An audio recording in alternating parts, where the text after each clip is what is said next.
All right, and welcome to season 3 of the Jumping the Rail podcast. Uh, I know we said we were going to take a break, but there were a couple of weeks where we had to have a show because, just things happened, so we have to talk about it.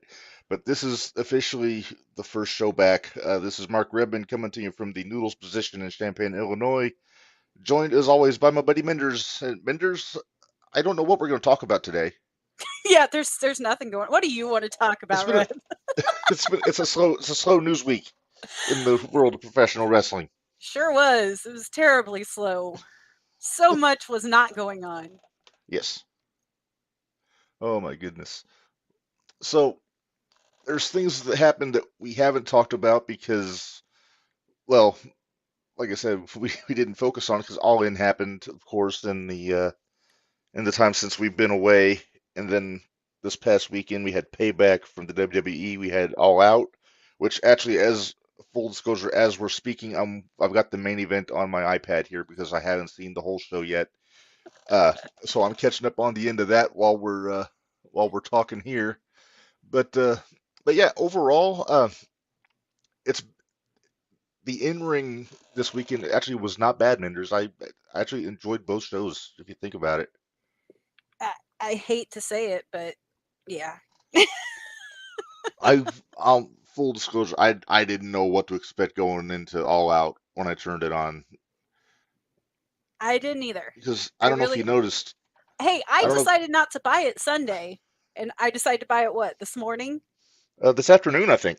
Yeah, so we literally had 4 hours to watch a five Yeah, hour show. yeah. Now, in my defense, I wasn't home all weekend, so I wouldn't be able to watch it live anyway.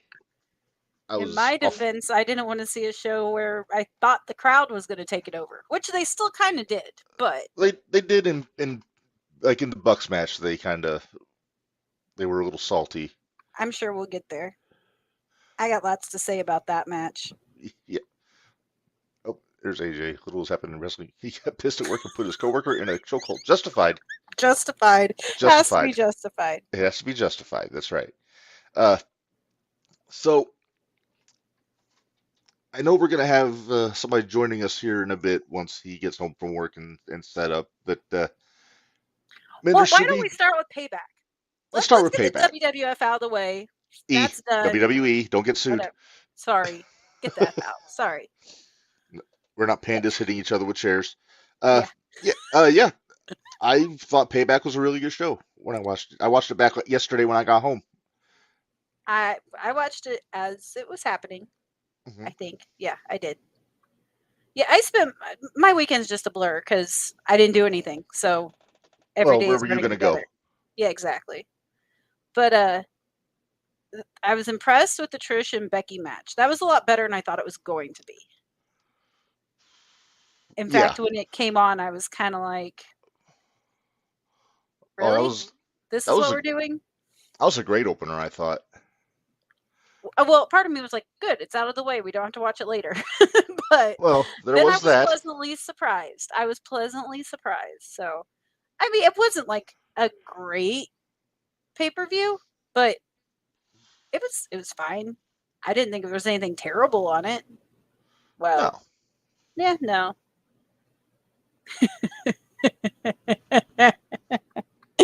Oh, AJ. I'm gonna have to agree with him there. Are you seeing Hang on. his? I gotta see what he said here. He said he enjoyed Yeah. Payback. I'm pretty sure Kevin Owens' tailbone enjoyed it a whole lot less. You What can't tailbone? tell me. Yeah, That thing is exactly. powder at this point. It is. You can't tell me he didn't break his tailbone. You can't tell me he didn't. Not a chance. I mean, that Swanton was more or less a headbutt through the table that he did on Dirty Dom. And then, yeah, tailbone on concrete is not a an equation that I would put my money in. Yeah, it's not fun. I've seen the results No. of it. I've never done it, but I've seen the results. Wait, you never done it? No, sure haven't. Dwayne is in the chat. Welcome back to the show, Dwayne. I'm not saying it didn't happen any good moments. It just wasn't my book. You know, I mean, that's it's where I'm that's at fair. too. That's Yeah. fair. Yeah, I get you saying, Dwayne, and I kind of agree. It was a fun show to watch. It wasn't a SummerSlam caliber card or anything. Uh, It wasn't meant to be. yeah. Oh, look, John Moxley just won the international championship. Breaking news, spoiler alert. Oh my Oh, good. gosh. So you're at the end of it. Okay, nothing I, else happens. There's nothing after it. Or if there was, they didn't show it. So you're good. okay, good deal. And thank you for making it available to me so I could make sure I saw it and wasn't out of the loop like a schmuck. Yeah. Well, I know how many times I feel out of the loop like a schmuck, but I BS my way through it. So Yes. we do what we can. Dwayne, you don't have to apologize for typos. They happen. Take it from a guy with giant thumbs when I try to We send will text just make messages. sure we point them all out every time it happens. All Just right, like let's run down grammar the errors. matches What? for Payback because that will help me get my thoughts together on each one. Okay, so first off, you mentioned the cage match, Becky Lynch and Trish. Uh, Did you see the turn coming at the end? Because I totally saw it. I wasn't surprised by that. I mean, Zoe, I figured was only going to take so much of Trish's stuff for too long. Stuff. What am I in third grade? Shit, taking so much of her shit. We're past the first 30 seconds. We can cuss on YouTube now. All right. Uh, no, I thought it was a really good cage match between those two. It's definitely the best match they've had. Uh-oh. Am I still here? Okay. Okay, am I back? You're back. For some reason, this damn headset just disconnects out of the blue one time every week. Every time I turn it on. Usually it does it before we go live. This time it happened to do it now. Well, I didn't have my But computer on for very long, so mm, I'll probably freeze up at some point. You're smart, Alec. I hate you so much right now. I have to. It has to be done. But no, yeah, this was the perfect way to blow off the feud between those two. Do it in the cage, the way cage matches were intended to be. Yes, I agree. This was the first time that I didn't. I, I'm going to sound like a terrible person. I don't think the women should have cage matches, at least not like this. But the reason that they had this cage match made sense, so I'm okay with it. Hmm. And also the thing is, a lot of and I don't want to sound like a chauvinistic asshole here, but it's probably how it's going to come off.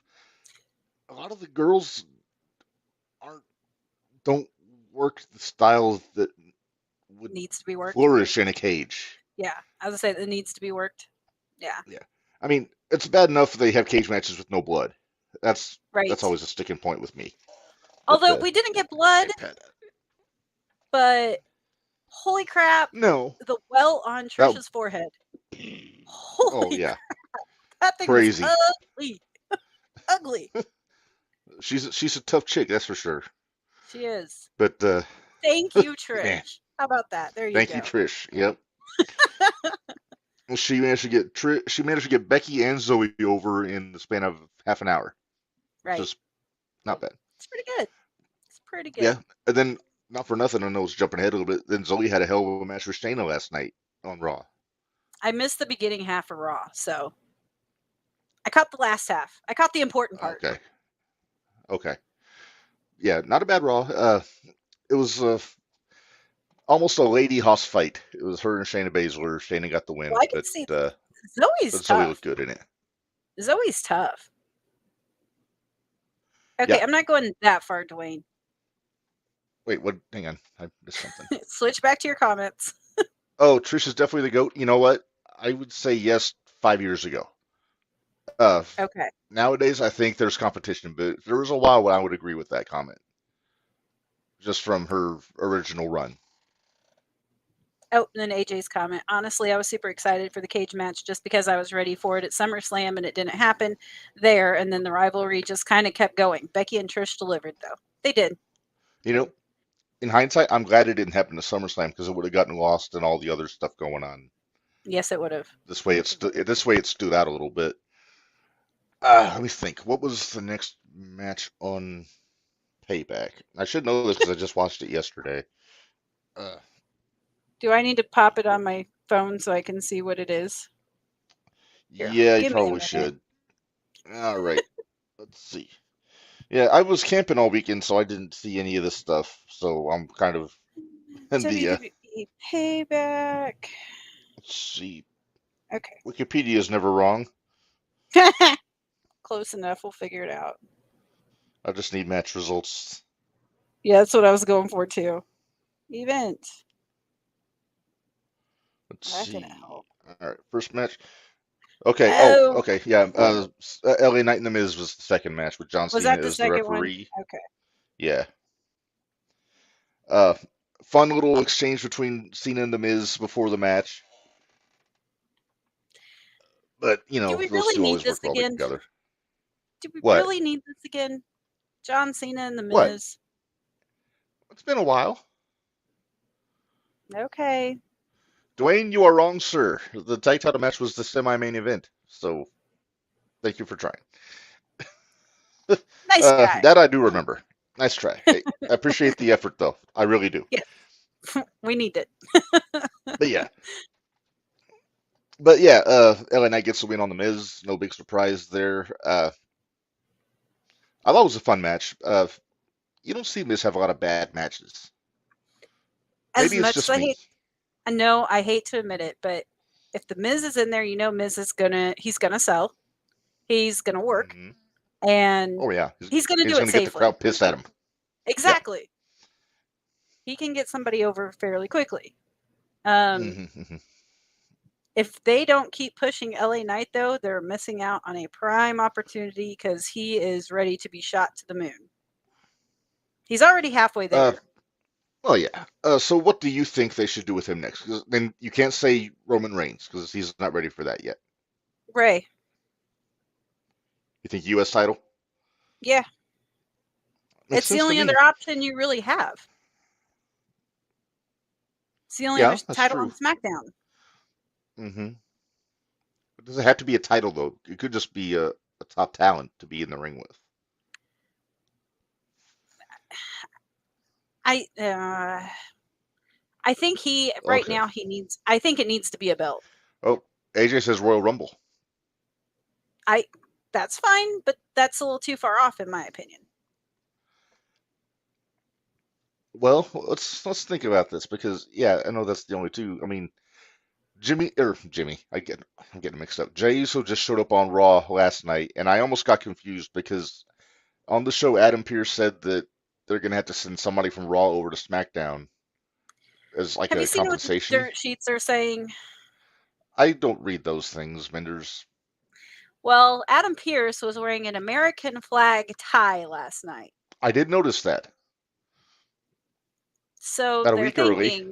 they're thinking switching, or the way I'm gathering it, or the thought that I had that kind of suggested is, what if Cody Rhodes is going back to SmackDown? Well, that's how they can get Cody in with Roman again. Exactly. So that makes sense to me. It I makes mean, sense. that it's getting kind of crowded in that top level babyface scene on Raw right now with Jay and Cody and Seth, uh, Yep. Kevin and Sammy to a slightly lesser degree. So it makes sense to send one of them over. Seth's got the belt right now, so he can't go. Seth might And be actually hurt. He yeah, might be actually hurt. So maybe I kind of wonder if they're not gonna going to be try to find somebody to be like a transitional champion. transition champion. Well, that's Nakamura. That should Well, have he oh, oh, you probably didn't know this. Did you know he attacked Cody or attacked Seth after the show? After Payback? on. Yeah, they showed it on Raw last night. Oh, did they show it on Raw last night? Yeah, That must and have then been the he beginning. I then he started beat at him. like Yeah, 8:30. and then he beat him up again on Raw. So Oh, that's okay. still going to go on. So I can see it being essentially beating Seth for the belt, holding it for a cup of coffee. Maybe then Jay takes it off Shinsuke. You never know. Seth gets some Yeah. time off. But who's okay, here's my bigger question. Well, Okay. okay, let's go back to our matches because we were trying to figure we got off the track again. Let's try to get Okay. back on track. All right. So yeah, LA Knight beat the Miz. No big shocker there. Cena kind of gave him the rub with the handshake and all that stuff that everyone makes a big deal out of. Uh, let's see. AJ thinks that Jey Uso is going to dethrone Gunther. I don't know that I believe that. I think Jay's in that world title echelon right now. right now. I mean, I'd Yeah. love to see the match. I We're going to talk about Gunther because last night they had a fucking banger of a main event on Raw. That match last night. Holy crap. Yeah, we'll get to it. Next match on, I don't remember a whole lot about. Rey Mysterio defending the U.S. title against Austin Theory. Mysterio He got the win. defended it. Yeah, he I'm retained. bummed. I'm bummed that Theory's kind of getting pushed under the Kind of rug lost in again, the though. shuffle Yeah. a little Yeah. bit. Yeah, he needs something, some kind of a kick in the pants, you know. Let's see. Then we get the tag team title match. Sane and Owens against the Judgment Day, Balor and Priest. A Steel City street fight because why not? Well, I had. Okay, so I'll And tell. actually, I'll I was tell what okay my. with it. I was I was okay fine with it with though it. this time. I think it needed to be that, honestly. And I had my prediction at the beginning of the night. I think Okay. were you in on the were you in on the prediction? I was busy being cooked like a glazed ham Oh at yeah, my that's right. campsite. You were busy getting sunburned. I forgot. So Yeah. before the Don't make me match, show the top of my head. please do, because I've seen pictures and I think it's awesome. I'm not Sorry. happy about this. Now the wife has applied a salve to the top of the head, so it may be a little bit better, but we'll have to see. Hang on. Okay, let's see how this goes. Put my headset on the JR style here. Well, it's not as red as it was before. It's not as red as it was. It doesn't look terrible.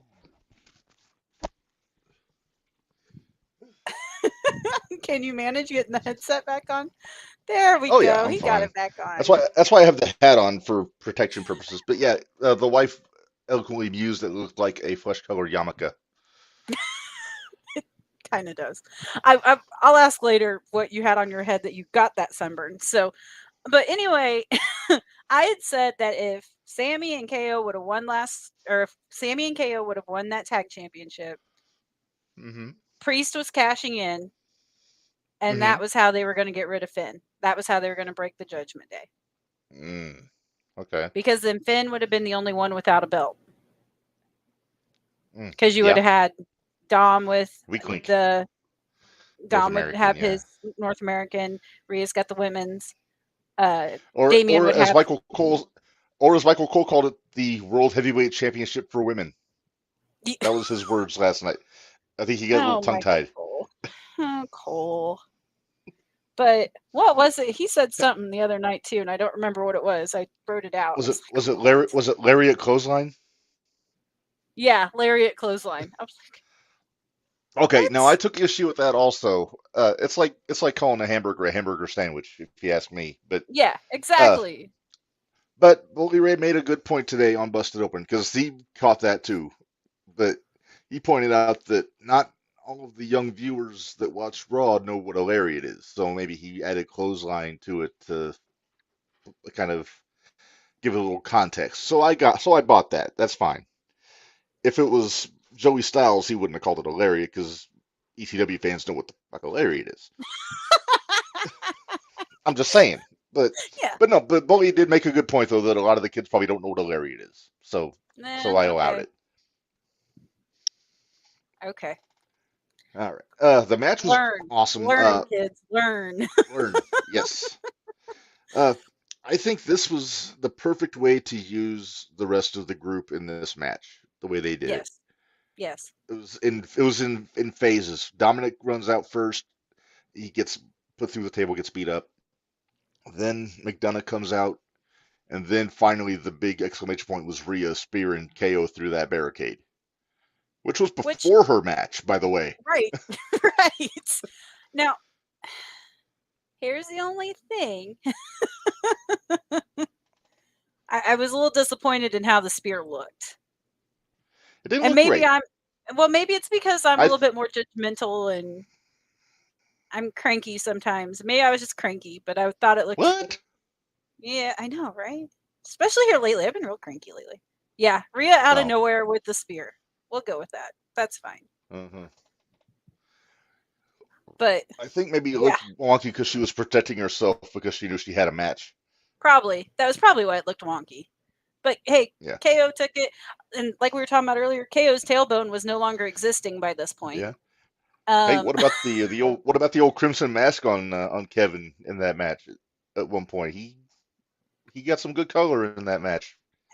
and he got Hardway too, didn't he? I think so.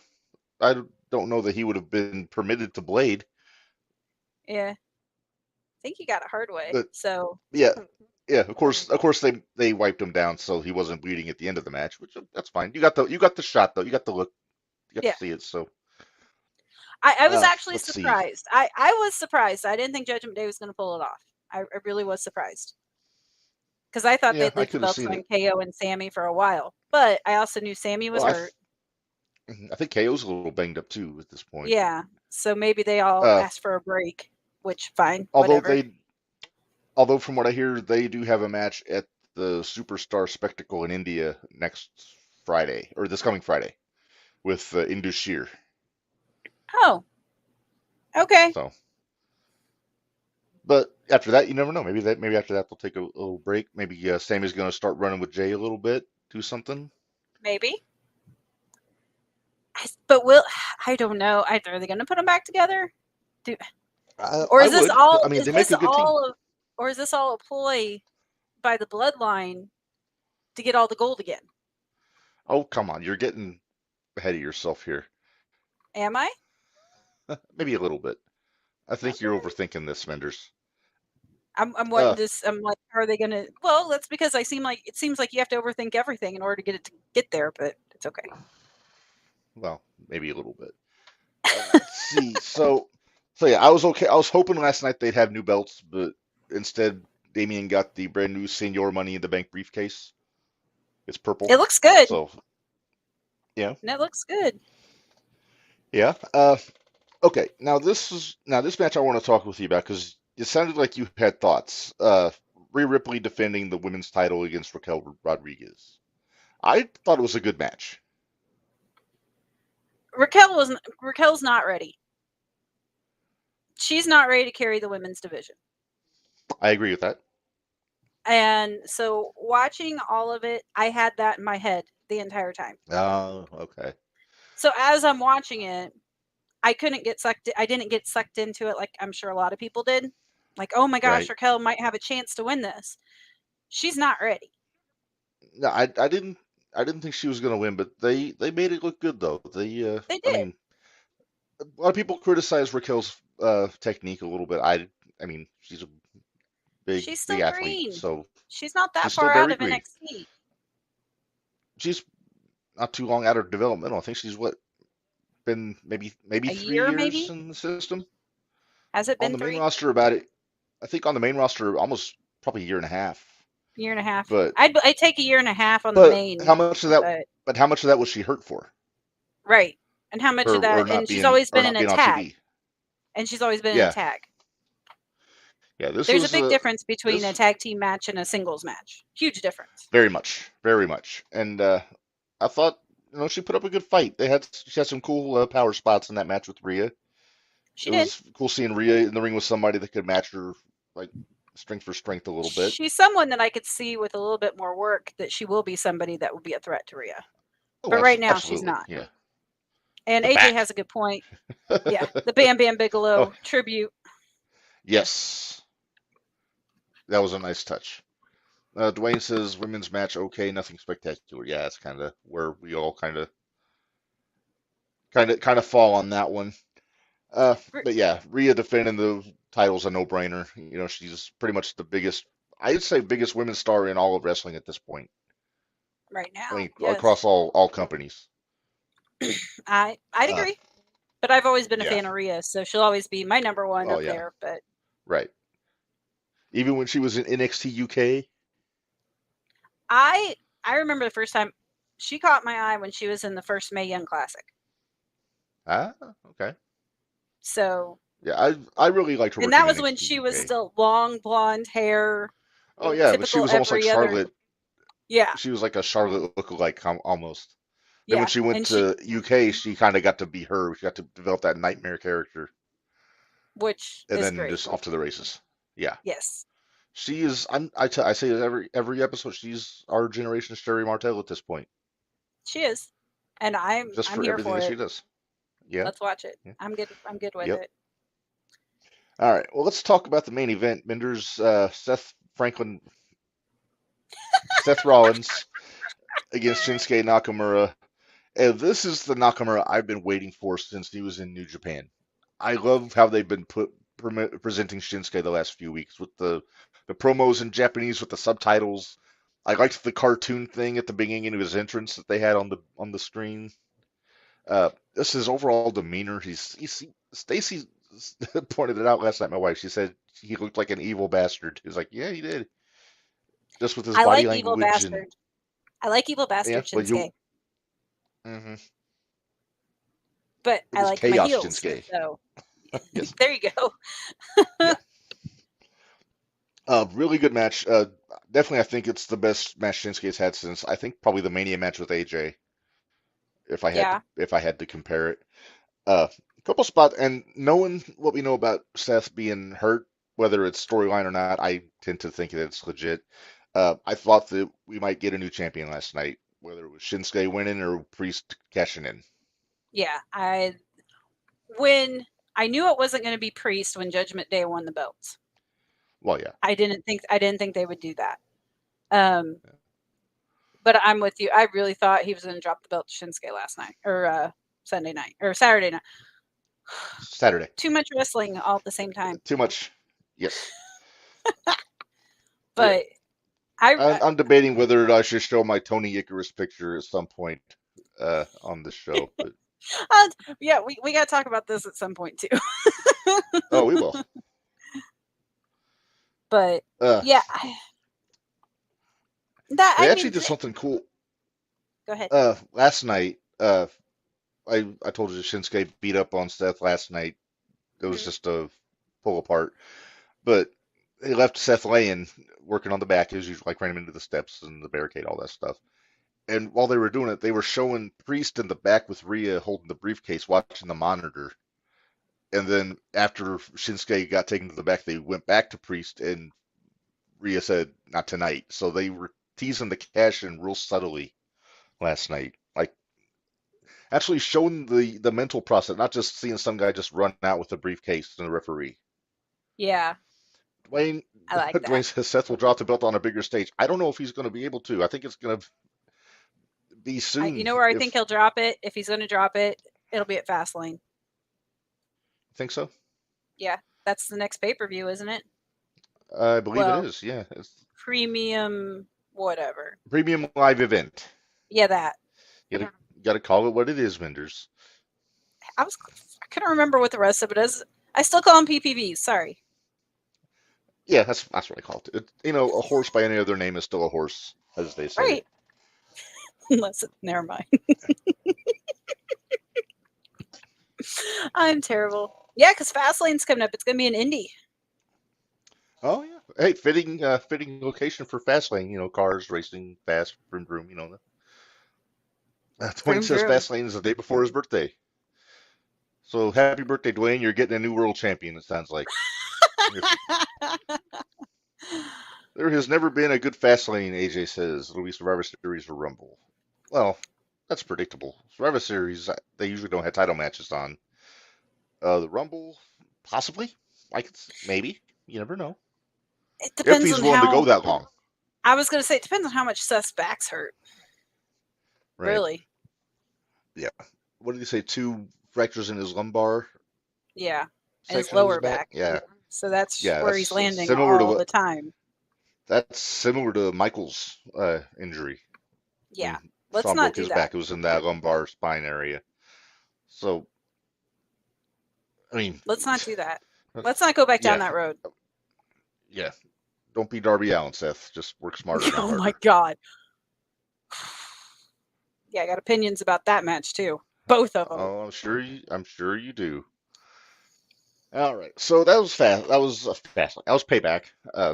like I said, I enjoyed the show. I mean, it wasn't a 5-star pay-per-view or anything, but I I'll thought it give it was three and a for what half it was. I stars. thought it was I'll give it 3.5. okay. Uh, Knowing what you watched over the rest of the weekend, which show did you like better, Payback or All Out? We have All In too. Don't forget about All In. Oh, we're going to talk about We All haven't In, sure. we haven't talked about All In either. Because Yeah, personally, I hate to admit it because I'm not an AEW person, but All In, there were some matches on there that were damn good. yeah. Damn good. No, it's not. Hey, and you know what? And we mentioned it a little bit last week.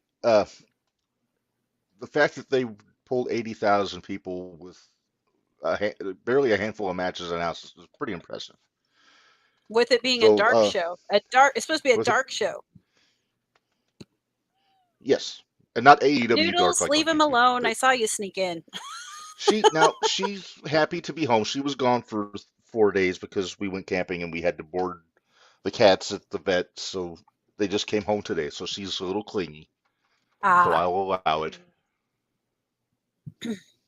Hey, Dwayne agrees with you, Menders, on your rating of Payback. So great yay. minds think alike, as it were.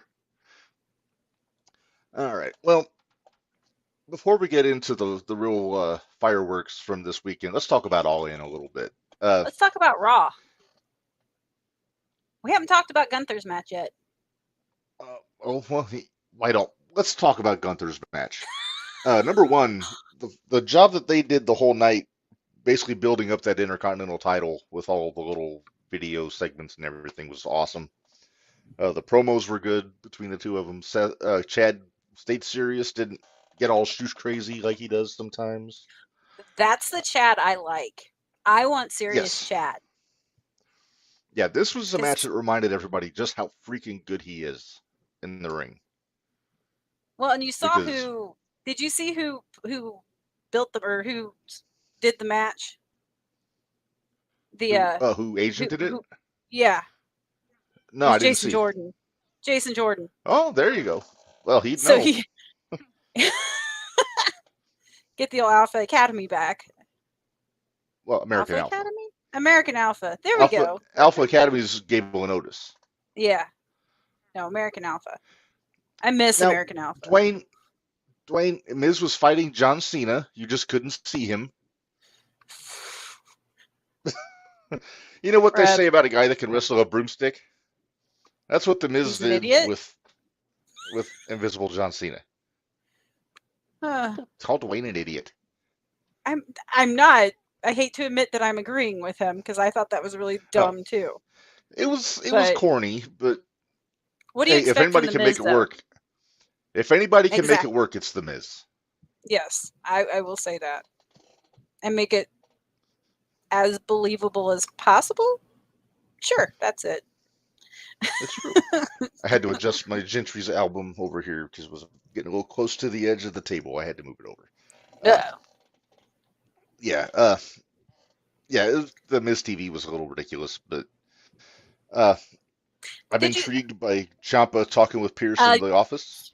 that's what I was just gonna say. Did you see Ciampa go back in the office? Which makes me wonder if he wants I to go to did SmackDown. If he wants to go to maybe, or maybe SmackDown, he's. Although I'm kind of hoping we get some DIY versus Judgment Day for the tag titles at some point. you, you got to get Gargano healthy.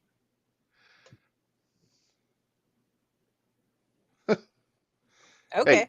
the Miz. I would say the Miz is, and this is going to get a lot of hate. He might be the best performer they've got because he makes the most out of what he's given every time. He does. I mean, come on. How many other wrestlers can you think of could have a shirt that says "Hello, I have massive balls" That's true. and get it to sell? Yeah, I'm just he saying. even gets ladies wearing it. I know. AJ says, I don't know why people hate on wrestling the Invisible Man. He's a 16-time world champion. And not for nothing, that match the Invisible Man had with the Invisible Stan is a 10-star classic with our buddy Bryce Remsburg refereeing. Wow. Okay. I mean, they did some stuff I've never seen.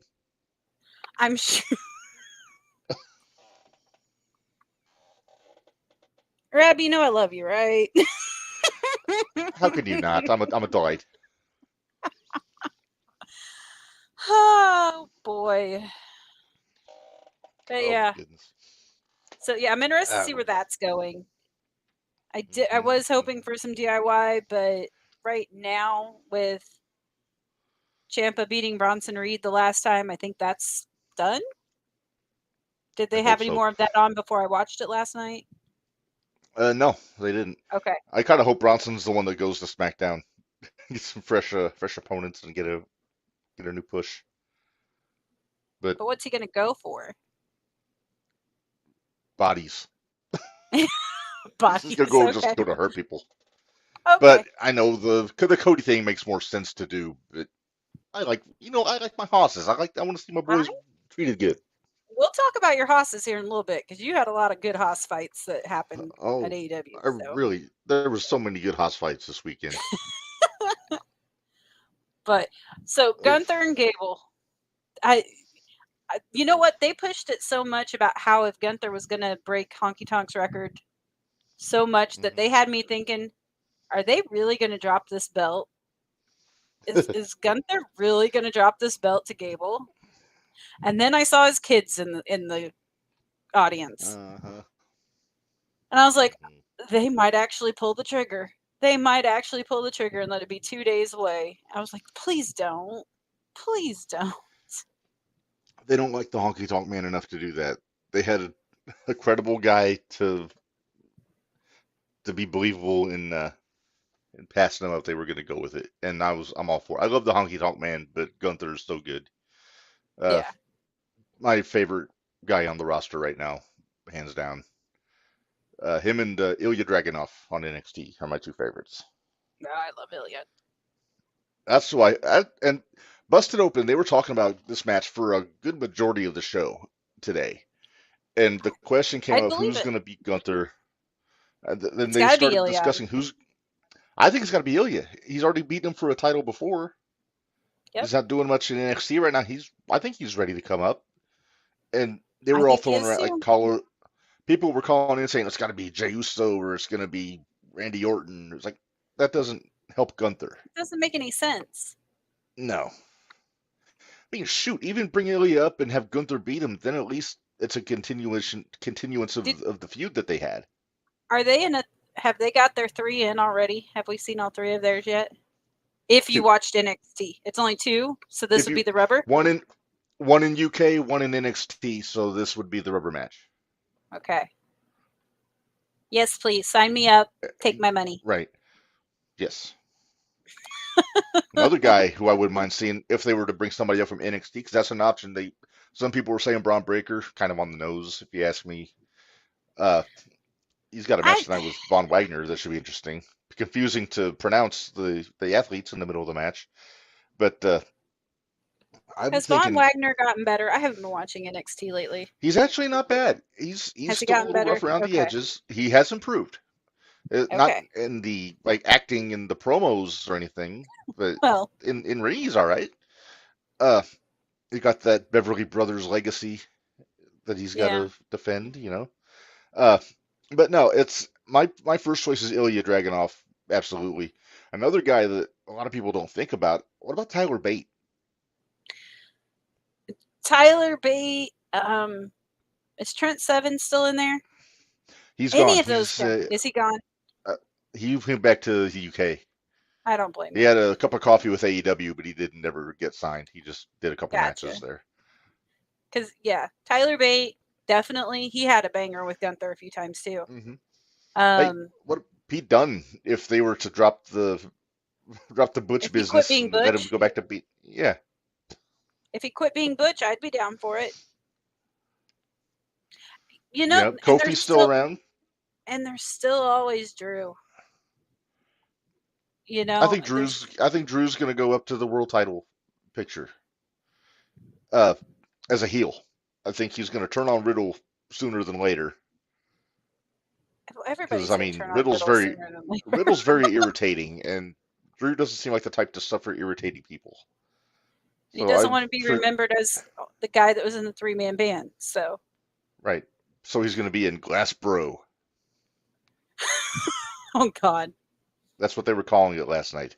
oh Lord, I'm kind of glad I Yeah. missed that. I'm not gonna lie.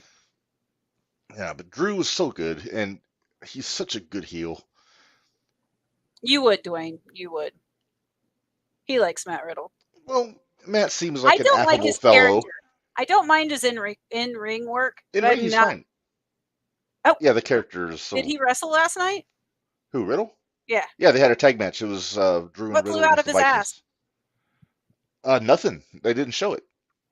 Oh They showed wow. him coming down the aisle, but then they went to commercials, so they didn't show Oh, him pooping out birds or whatever.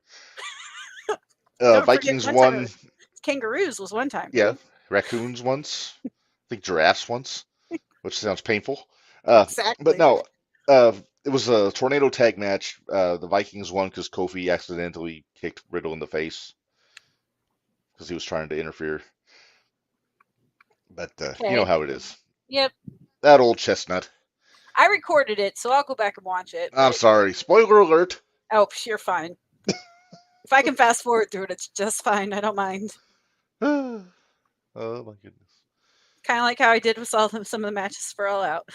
Hmm. Yeah, there were a couple that I skipped All Out, but that They was weren't the also same mainly ones for I did, time. did they? As Ruby and Yeah, I did that one. Statlander, I skipped about half of it. And Okay. then now I I saw did watch. highlights. I saw Right. highlights, so I think that might actually be the only one that I skipped. I did watch the Omega Takeshita match, and it was good. I'm over Don Callis, so I couldn't. I Really, yeah. I like Don Callis. He's such a natural heel. He's a great heel. I'm just And tired of listening to him talk. So what do you think of the entrance video with him and Takeshita on the horse with the shirtless with the bow and arrow?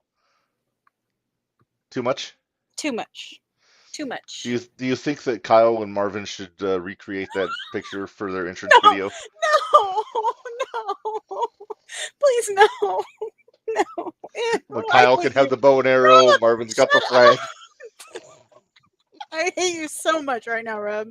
Oh, oh, oh. For those that don't know what we're talking about, tune into the 01 Shootout every Wednesday at 6 p.m. on this channel. Yeah. Dear Lord. Yeah, you brought tears to my eyes, making me think about that. Thanks a lot. AJ chimed in. I enjoyed Ruby versus Statlander. Stat had the Zoolander themed Yep. gear. Ben Stiller said she was ridiculously good looking. I did hear Excalibur reference Blue Steel during her entrance, so Well, it I like guess she couldn't literally. pull off Magnum, I guess. Well, I yeah. We'll wait till we get our other cohort in here, and then we'll talk all about that. Hmm.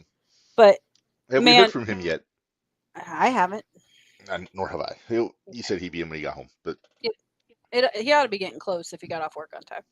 right. Yep. Um, the so Gunther ended up going over on Chad Gable, Right. which And I loved how they did it. I did too. The last minute and a half, 2 minutes of that match was Hmm. The chef's ankle kiss. lock. Yeah. Oh my gosh, it was chef's kiss. Yeah. But the little girls' faces Oh, you would have outside of thought they told. oh You would think that they told them they had no Santa Claus. right, they were so heartbroken.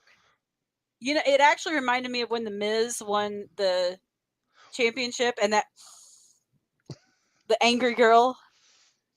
There's one thing I wish we would have seen last night after the match with the little girls crying and everything, which is, I'm not saying it's great to see little girls cry, but just to see the emotion in there. I wish that Ludwig Kaiser would have been right next to him, like just either leering at them or taunting them Or in Gunther would have German. said, "I did that." Walked past him and said, "I did that," or something along those lines. We're so mean, Mark. No, we're great creative minds here, you know. We know how to get heat. We do. I'm real good at Show the spoon. There you go. it. Stirring it up. I'm real good at getting heat. Oh yeah, But yeah. But no, I really enjoyed Raw last night. Across there was, like I said, the Miz thing was a little cringy, but other than that, there wasn't a whole lot to be upset about on that show last night. No, like I said, I only saw about half of it, and what I Right. saw kept my You saw the good interest. half. I saw the back Oh, half, yes. I saw the good yeah. end. It looks like our cohort has arrived, Minders. Did we Our bring him in? cohort's here. Cool. We were just Our getting ready to start talking about AEW. our friend, colleague, and my co-host on Gold Rush on YouTube. Bari, how are you, my friend? Hello, hello, hello, everyone. Hi, So we Ditto. saved we saved all the all elite talk for you. We managed to get through Payback and Raw in the first 45 minutes. So Right, right. I listened in on my way home. Anything you want to add before we switch oh, you're the completely to one. AEW? He's the one. I'm kidding. I'm kidding. I'm kidding. We have hundreds and thousands of viewers. Yep. Uh, No, I'm not gonna add much. Like Mender said, Payback was a good show. And let's see what they do next. mhm. Yeah, that's a Totally. pretty good way to sum it up. I'd say. So we got a lot of AEW to talk about. Let's start with All In though, because we didn't get to talk about that last week. Uh, I mentioned it a little bit. I loved the look of the show, being in the big stadium. They had, it was packed. Credit to them for packing Wembley like they did. But yeah, I thought they, like, before you get into the wrestling, they made it look like it was a big deal. Yeah. Exactly, and it felt like a big deal too. Like I say when I'm drunk at the bar, who walks in? Hey, it's the motherfucking barbarian. Yep, he always does. Ah, so you I'll don't have to calm my Okay. worry barbaric who's ways down. Exactly. us, us. All right, so there were a few things I took issue with at All In. Overall, I didn't hate the show, but there was a few things that just kind of rubbed me the wrong way. Uh, Like I First said, thing, I had 3 matches that I loved. 4 if you okay, count 0 Hour. okay, I'm gonna But take a wild guess which one in the 0 hour you liked and which one you didn't. go ahead. You probably enjoyed the Ring of Honor tag team title match in Sure JF and Adam did. Cole against Aussie Open. Uh-huh. Uh, I just wish that it's so risky to put your two main event guys in the opening match when they're building up this huge title match for the main event, because what happens if somebody gets hurt?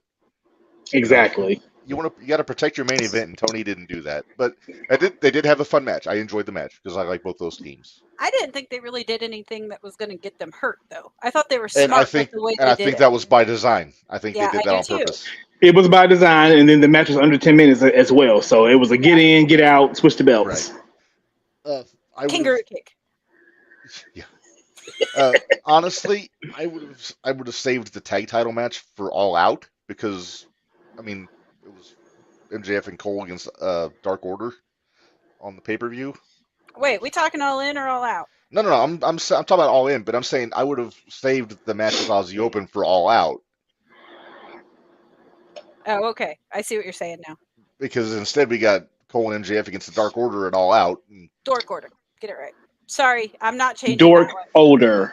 Dork odor. hey, There you go. After Johnny Hungy's behavior on Twitter this weekend, I'm not going to argue with you. Putting his main event pants on, trying to talk shit to people. It's like, come on, you're Yeah. in the preliminaries, man. Oh, little Brutus. Little Double Brutus, yeah. clothesline. Sorry. Trying to get us back on Ronito, track. Back on track. Double back on clothesline. track. All right, so Ozzy opened in JF and Adam Cole Menders. You said you enjoyed the match. I did. Mm-hmm. It still gave you that, okay, who's going to turn on who feel, but yet they still worked as a team. Were you surprised that they won?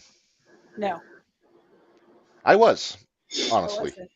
I thought that it was going to be something like Roddy interfering and costing them the match. I thought that was going to be saved for later, and we'll get there. We'll get I there. kind of figured that they would win, and that was going to add more story to the title match, as if the title match needed any more story. But yeah, Right. Yeah. The kangaroo kick was a thing of beauty, though. I love the kangaroo kick. Now I had missed the segment where they went to the Outback Steakhouse, so I didn't know what the hell the kangaroo kick was. And when I yeah, no, realized it I was was just a lost as double drop well. kick, I was like, Oh, it's a okay. drop kick. That works. Okay, so did you get filled in? Have you seen the highlights since Oh, then? I've been smartened up since then. Okay, yeah, because they went to Outback. And watch and he saw Crocodile a picture Dundee. and he saw a picture of a kangaroo on the wall at the Outback, and that's what gave him the idea. And MJF went back and started watching all these like kangaroo kicking other kangaroos. So he was like, "This is how we have to be Australians: is we use a kangaroo kick." I was like, "Oh my god!" How they got there was dumb, but I think it's hilarious. Uh-oh. AJ's taking advantage of the character limit on the comments. Menders, you want to read this one out loud for those that are just listening to this? He said, "Can't afford 2 PPVs. How about you make more money?" I said, "How about you grow a foot so you can look like a real wrestler instead of chilling and catering on Rampage? How about that, Tony Hungy?" Oh, I AJ. don't know how I got through that without laughing more than I did. I don't know how you got to that without breathing. Exactly. Okay. All right, so moving on to, well, I guess you would have thought that this was the main event the way everybody's been talking about it, but the FTW rules match with Hook and Jack Perry. Uh, Jack got in his feelings and decided to be a turd. Here's the thing. The right person. No, no, right. No, what happened was one of Jack's Uh-oh. balls dropped the morning of All In, and he thought that he was a grown man and was going to do things that he wanted to do his way. But I digress. Don't get me started. All right, Jazz. No, I kind of want to get him started now, Menders. You know, right? Let's get it. Let's get him riled up. But, Hell no. Just because he's Luke Perry's boy, he thinks he's somebody. But guess what, little boy? You ain't nobody. Your daddy was a star. You far from being a star. Go put on your big boy draws since you want to be grown, and let's play the game. Come on now. Well, he can't play the game right now. He's suspended. Right. Well, yeah, he's suspended. no, it's on vacation. Yeah, Huh? it's suspended indefinitely. Is means what I heard. Which means he's But on vacation. vacation, yeah, because he's still being paid. Laid over Anna J somewhere. But hey, Hook winning, I was fine with it. I'm Oh, glad he yeah. has the belt back. Yeah. Dwayne just said, "Preach, Jabari." I hope Jack was happy pulling broken glass out of his ass after that fisherman buster on the windshield. Exactly. Oh, it was worth it. Was it worth it? I was like, was it really worth it? You dumbass. He's probably crying while they were pulling it. Oh boy. Do I have to do You're- this one too? What happened Yes. was a mouthy little shit decided he wanted to make a smart comment to grown folks, and grown folks handled business. He fucked around and found out. Punk did nothing wrong. All right. All right, Well said, AJ. Let's get through all the matches real quick, and then we'll go back Okay. to everything else. We'll talk about the elephant in the room after we go through the card here. Let's go through the rest of the room, and then we'll talk about the elephant. Okay. First match, Punk and Joe, Real World Championship. So good. Such a good match. I can watch those two every day. Yeah. Every day, all day. Oh yeah. Not Damn it. surprised Punk won. I was thrilled that he won with a Pepsi plunge because you don't see that enough. Because Right. No, you don't. Well, and it was going to take something like that to get over on Joe, honestly. Yeah, because we showed that he can't hit a good-looking go to sleep on Joe. No. No fault of Punk's. Joe's a big boy. He's a load. right. Okay, that's 320 pounds of Samoan right there. So yeah, he's not an easy lift. No, Pepsi plunge gravity does the work. Yeah. And I'm not talking about the luchador.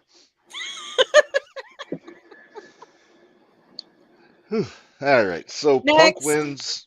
So Punk wins and Dangerous Tony Khan move on to the next match. Endangered Tony Khan.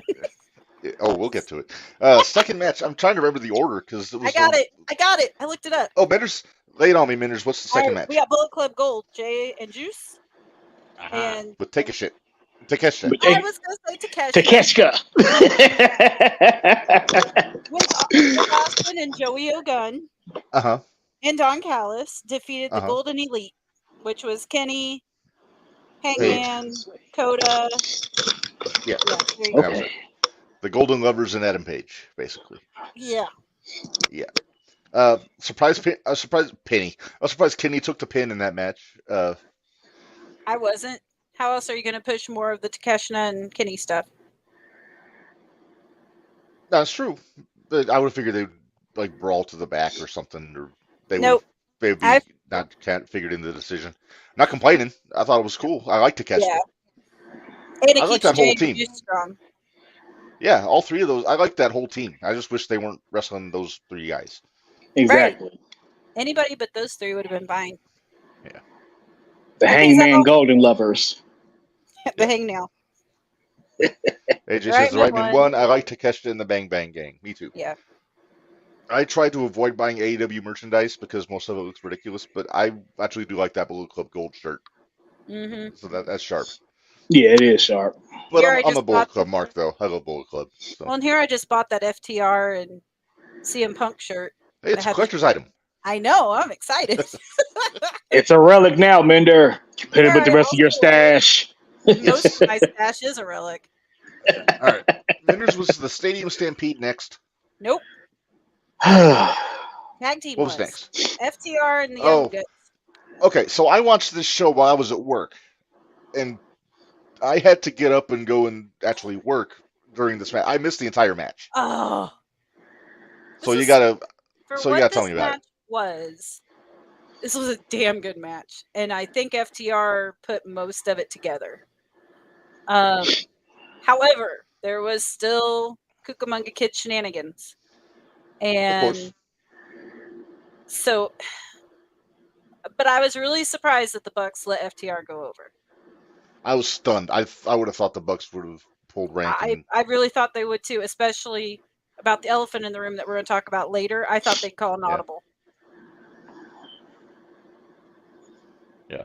AJ, yeah. I think we all agree on that. The right men Yeah, won. right, men won. Dwayne, I'm going to get to your question after we're done with this stuff because it doesn't really apply to what we're talking about now, but we'll get to it. We'll get If to I it. don't, then if we don't, remind me. Okay, so yeah, I was hoping the FTR would win. I was convinced they weren't going to, so I'm glad that I was wrong. Yeah, but like I said, it was actually real good, better match than what I thought it would be. I A thought it was lot a better match than the previous two that they had, to be I completely did too. honest. Oh wow! So now I got to go back and watch it again. Yeah, you need to go Yeah, back and watch it because it's yeah, worth I it. should. yeah, I should. yeah. Was it better than the matches the FTR had with the Bullet Club on No, Collision? No, no. not So even it's gonna be close. hard. But you have to take in consideration Bullet Club is a different beast than the Young Bucks. Very true. So you have to take that in consideration. This is the best Sure. match that FTR could have had with the Young Bucks. I got you. I got you.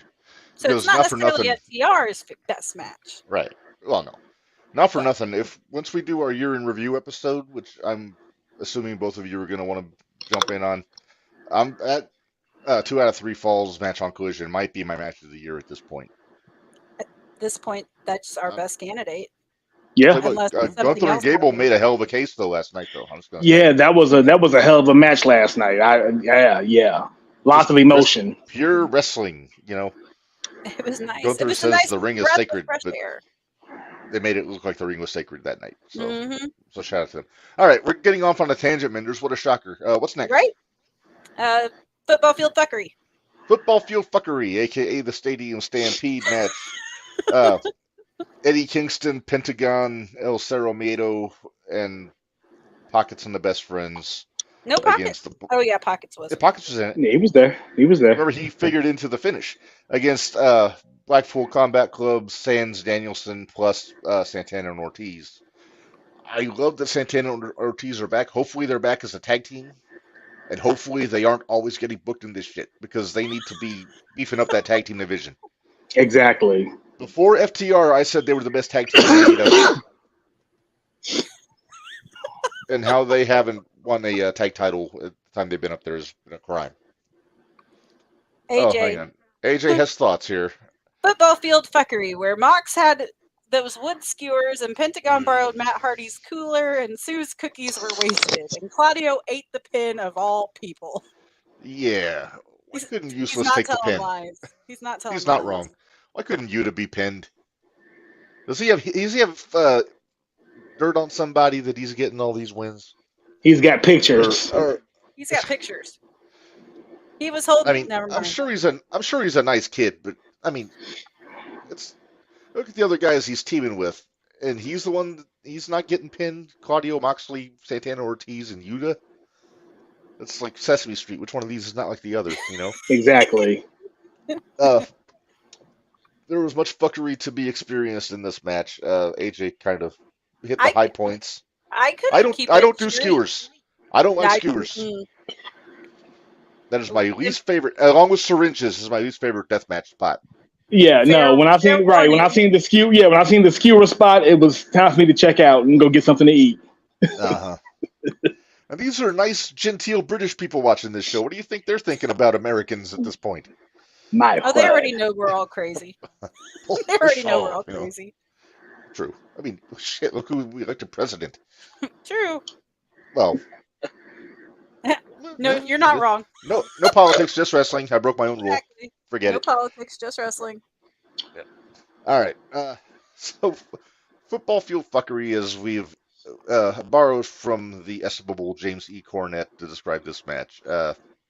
Yeah, it was basically just what can we cram into this fiasco of a hardcore match And it's that's so gonna, hard to follow yeah, because they do so many camera jumps. You go to this person, then you go to this person, and it makes you wonder how much stuff you actually missed to build up to what Exactly. it is. Exactly. It's hard enough to watch a match when it's like 3 or 4 people, but you add 10, uh-huh, you can't follow that.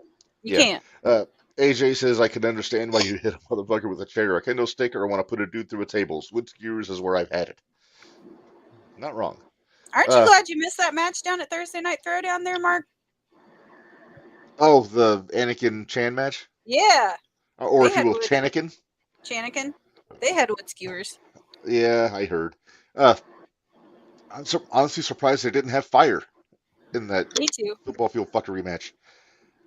We had Taipei pockets, wrapped up his fist in tape and put broken glass on the fist. That was probably the other point where I went, "What the hell are we watching?"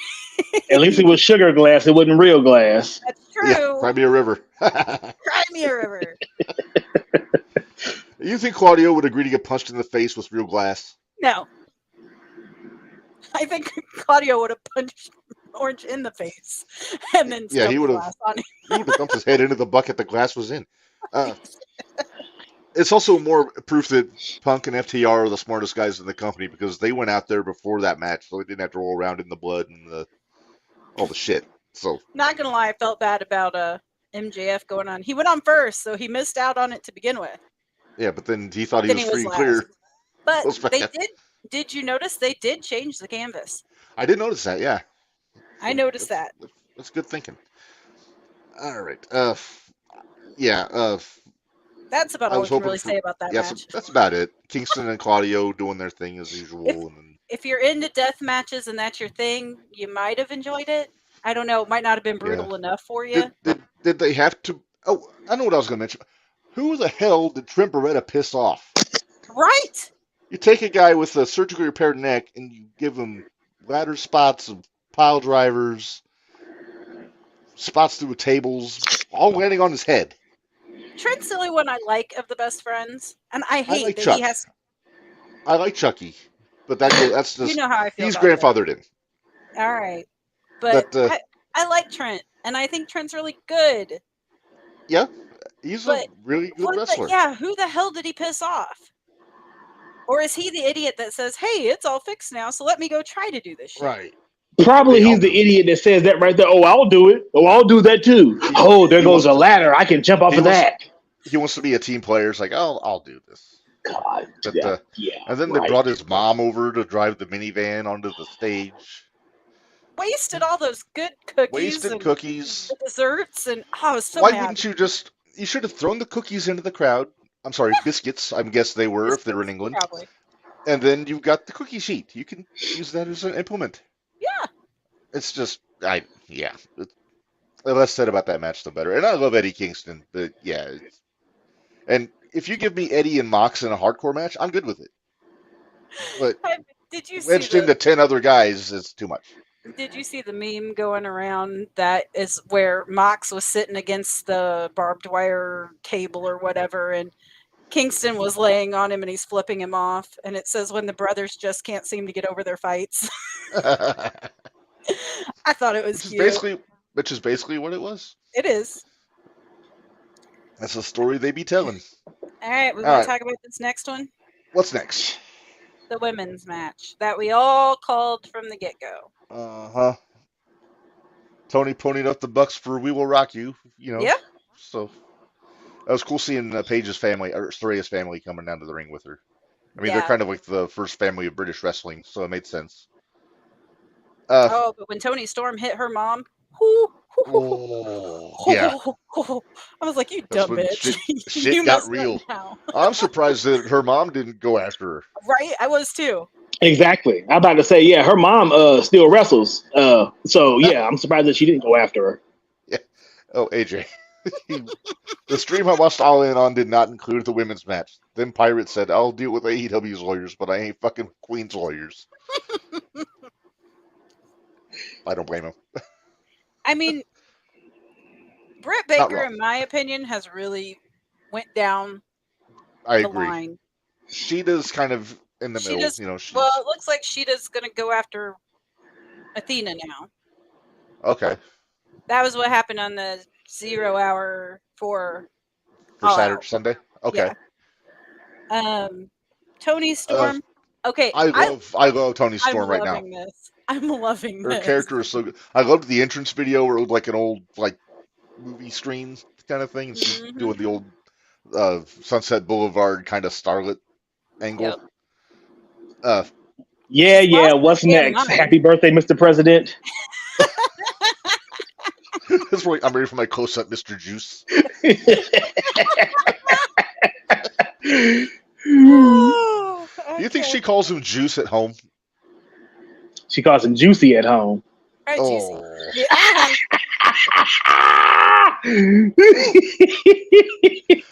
Oh. Yeah. Bazinga. Yeah. I think we just called everything about that. We called that Soraya was going to win. We called that she and Tony were going to go at it. We didn't predict that Tony was going to whack Soraya's mom. We didn't predict that Tony was pretty well going to turn, or Ruby was going to come out and interfere either. No, she didn't really interfere. She was just trying to play peacemaker, and then she got That didn't work so cold well. cocked. Yeah. She got cold cocked by Tony. Now, I would have thought that means Tony leaves the group, turns heel, and then the Outcast turn babyface, the way that they were. But that might have been the English version. In the U.S., they're still together for some reason. Although, from the looks of Sunday night, Tony's gone batshit crazy. That's all right. I don't mind. I hope this isn't true, AJ. No matter who has the AEW Women's Belt, they're just keeping it warm for Britt Baker. Until Honestly, the Young Bucks. I think they're keeping it warm for Thunder. You think so? I don't know what they're doing, because Soraya just it was so dumb to put it on her. She's a Fabergé egg. It's true. It made for a good pop, but It yeah, did, and I understand I don't see it being that, a long but reign. Well, if it is a long reign, it's because she's not going to defend it ever.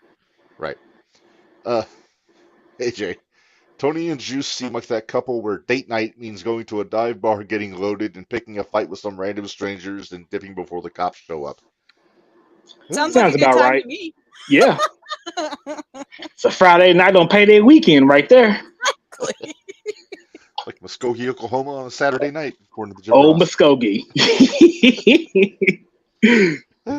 All right, what's next, Menders? Darby Allin and Sting versus Christian Cage and Swerve Strickland. Screw off, AR Fox. You done pissed me off. Yeah, AR kind of stepped in it. Yeah. Uh, I would have much rather seen AR, but that's okay. Hey, I'm good getting Christian. If we could just keep Sting out of it. That's Exactly. not happening. That's not happening. That young up-and-comer Sting. That young up-and-comer that's having the best run of his life. Yeah, well. Showtime is almost over. Yeah, it's almost Darby time's almost over from the sounds of it. Sounds like he's Jeez, right. up, taking those God, did you see the way, right, that coffin drop on top of that casket? Man. Idiot. That was nasty. Mm-hmm. All I was thinking of, your poor lumbar, you poor bastard. Mm-hmm. How are you going to climb Everest with a broken back? Yeah, exactly. It should be pointed out, and it's been pointed by multiple people, that Swerve technically didn't lose that match, Menders. Exactly. That is my point. His hair was not in the casket. He did not lose that. Oh, AJ's right on the same page as us. I'm going to need Swerve to pull up footage of his hair still outside the casket and claim he never was. Show me the tapes, I say. Hashtag release the tapes. Is that all we Yeah, want to say about that match? I that's mean, all. That's all there really is to say about that match. I mean, wait, is this when? Since we've watched two of these, I'm making sure I'm keeping them all, or trying to keep, or was that on Dynamite? I don't remember. When did Darby's little friend come out and the dinosaur chased him back? And oh, that was All In okay, so I'm because not Luchasaurus losing. was out there with Christian, and Nick Wayne came Right. out, and then Lucha beat him up and right into the back. So you're right. Yeah, okay. Just making sure. Oh, jeez. All right, so it should be Jericho and Ospreys, right? Yeah, it's time for Queen to try to sing at Wembley. Ozzy? Yeah, whatever. Yeah. That was terrible. You could tell Jericho was really itching to have his moment. The musician in me is just thinking, stop. How much did you 'Cause cringe? How much did you cringe? I cringed quite a bit, and I've seen Fozzy live in the last year, and they put on a great show. But Jericho cannot walk and sing at the same time. Trying to sing walking down that ramp, he was losing his. He was blown up by the time he got to the ring. He was off key. Well, and then when he started singing, I He was was waiting singing for to the track. He was singing to the track with the vocals in it. I was still waiting for at the beginning though, when he was doing the Queen thing, for it to go, Uh-huh. "Heyo, me say heyo, daylight come and me." I was waiting for it. It never came. I was like, "What the hell? This isn't right." After All In and All Out, are you ready for All Shake It All About this week? Yeah, we'll see that at Hybrid. It'll be fine. If Tony had a sense of humor, he would have All Shake It All About on sometime soon. Ah, yes, the Hokey Pokey series. But Tony has no sense of humor. Who's worse, Chris Jericho or Vince Neil? I still say Vince Neil. At least Jericho can kind of carry a tune at this point. Okay. I'm not a fan But of either. I mean, so it's but like, also as a musician, it had to be friggin' awesome having 80,000 people like rocking out I'm to your sure. song at Oh Wembley. yeah, no doubt, no doubt. And the band sounded great. Just Jericho was not quite there. He was a little off. I was gonna say it. When's Sammy turning on Jericho? I thought it was gonna be then. I thought he was gonna join up with Don Callis on last Saturday or last Sunday. Well, that didn't happen. Nah, that's Jim right now. Sammy, right? Sammy is Jericho's friend and vice versa, and they'll hang out until Sammy goes home and watches Ty give birth to their baby. I guess. And then when Jericho finds out he didn't name the baby Christopher, he'll be furious. Exactly. Christina, it's a girl. Oh, it's a girl. Yeah. Did we ever figure out? I mean, I figured Ospreay was going to win this from the get-go, didn't you? Oh yeah, he was gonna get that Okay. hometown pop. Plus, he's just a far better wrestler than Jericho at this point. At this point, I was yeah. okay with it, and it was a good match. I think Ospreay pulled a really good match out of Jericho, which surprised me a little bit. He took Jericho to the limit, though. Yeah. Because Jericho was blown up One more time. by the end of that match. Well, he was blown up, honey, before the match started. Oh, I know. I told you, he was gassed walking to the ramp singing. Painmaker. I don't know what the temperature was, but he was head to toe in leather walking to the ring and outdoors in England in August. Yeah, idiot. All right, we ready for the next match? Because the next match, What's next? This one held a piece of my heart when it started. And it is the Acclaimed with Anthony Bowens, Max Caster, and Billy Gunn. And the House of Black. Not Daddy Ass Billy Gunn. Not Daddy Ass. We had Billy Gunn. The one who owes you money. Who owes me money. He owes you a buku amount of money. It's getting Sorry, up what's there. the total? Let me grab my pad real fast and I can tell you. It was what, 3,000 as of the other day. It's in the thousands. We are at $3,147.64. So we'll see what it is tomorrow when I actually make the statement. It goes up every day. But the beginning of this, is there any better way they could have thrown it back to Wyndham? To Bray? No. carrying out the The lantern, lantern. Yeah, the fireflies all around Wembley. I yeah, it I was had a a tear very in my nice eye when tribute. that happened. And when you think about I it, two of didn't, those but guys worked with Bray, so yeah, yeah, that one was a that that was one a got me. tugged at the old heartstrings a little bit. Yeah, That one it was a did, nice yeah. touch.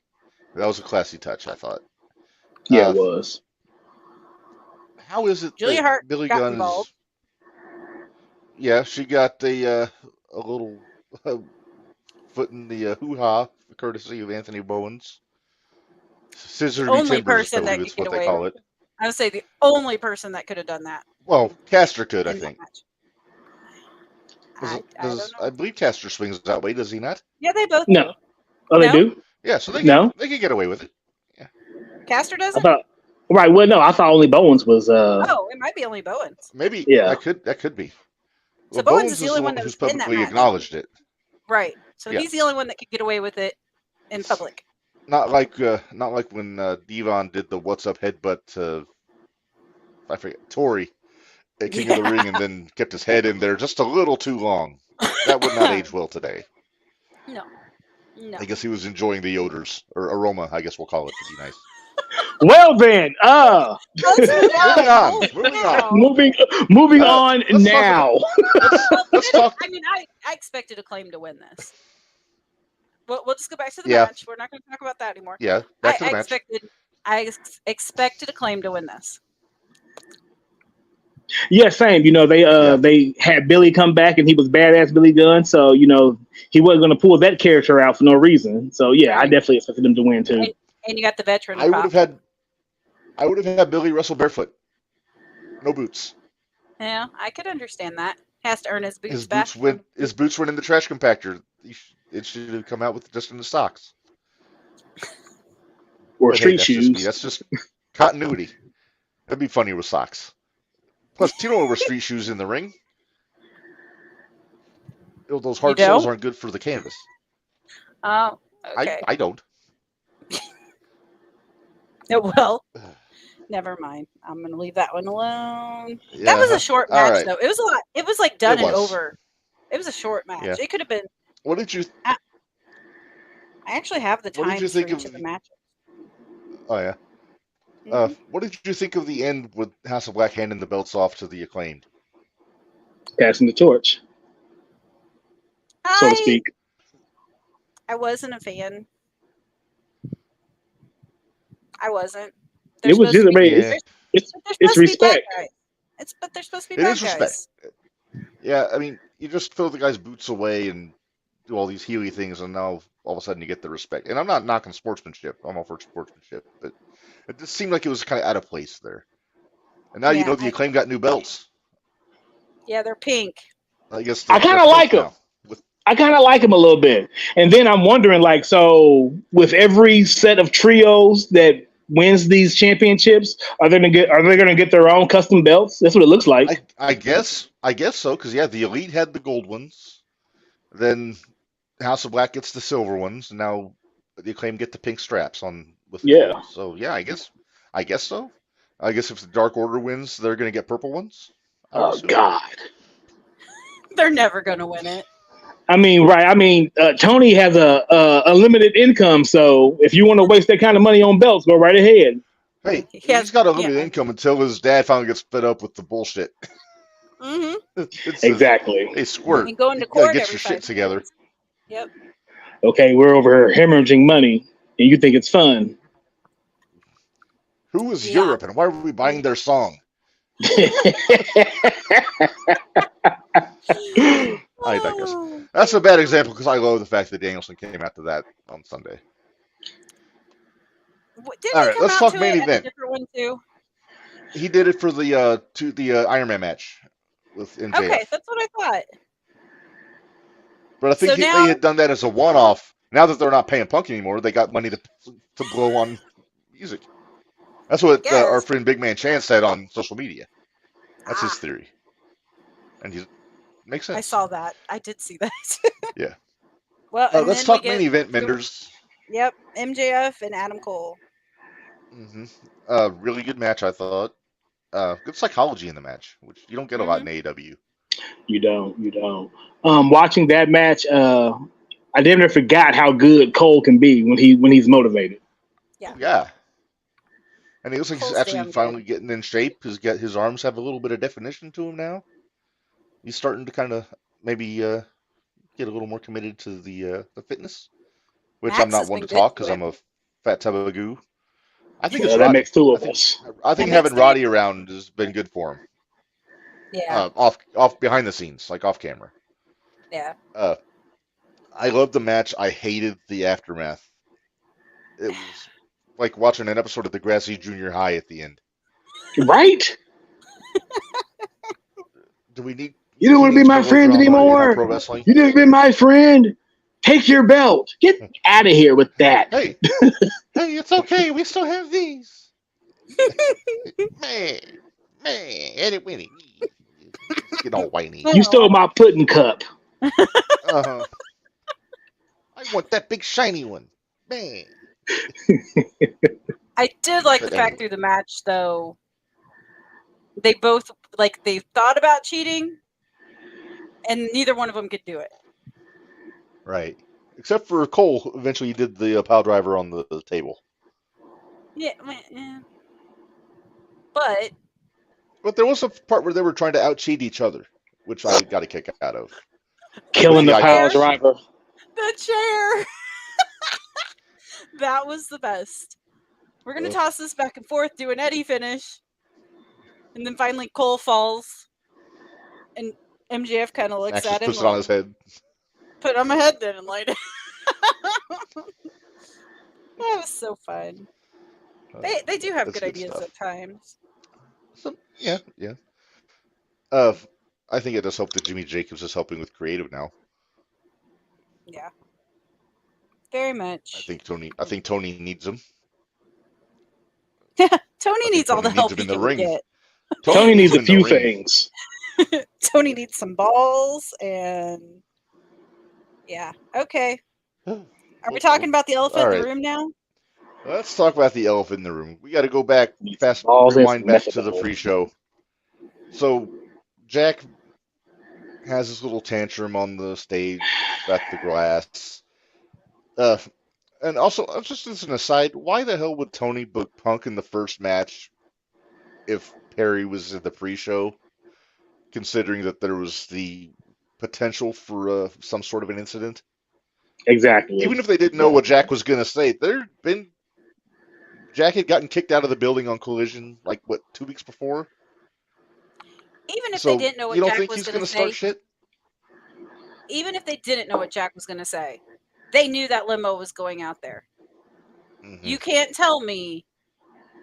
And they had to approve it because they have all those new rules now that they have to get them Oh yeah, approved. The spot's which they approved. apparently pay no attention to. Yeah, They approve exactly. anything anyway. Exactly. But they knew it was going to happen. Tony's an idiot. Or did CM Punk ask to go on first so he didn't have to roll around in everybody else's blood? Well, that's true. Well, in that case, you put Jack, Jangle Man Jack Jerry on first on the pre-show, get him out of there before Punk even gets to Gorilla, and then put MJF and Cole on second on the pre-show. That's what a Problem smart solved. booker promoter would do. You're right. You keep these two away from each other. You know they don't have the best history with each other. They don't like each other. So Yeah. why would you have them that close together? But Yeah. what do we And know? it's not like, We're not and we're not billionaires. talking, and I'm not talking like having the elite on one side of the building, a Punk on the other. I mean, you can settle shit in the locker room, but you don't. The way You they got a used show to? of that scale with but Tony's running Gorilla. He's behind monitors and everything, and so in his defense, he's not really in a position where he can take both guys by the ear to an office and let them have it. Not that he would, I but dare him. I dare him. I triple dog dare but him to try that. but you know who was there is Jim Ross. Jim Ross could.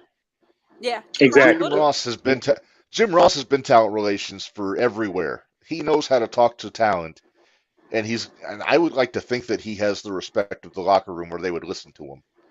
But with some of these young guys, you never know anymore. But I think J- Punk would have listened to him. I don't think Perry would have. mhm. Because what they were saying that they were getting ready.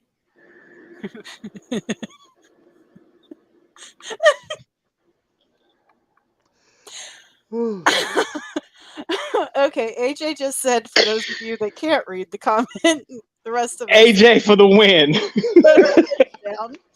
Imagine thinking you're somebody because your dad was on one season of Riverdale, then died. Shaking my head.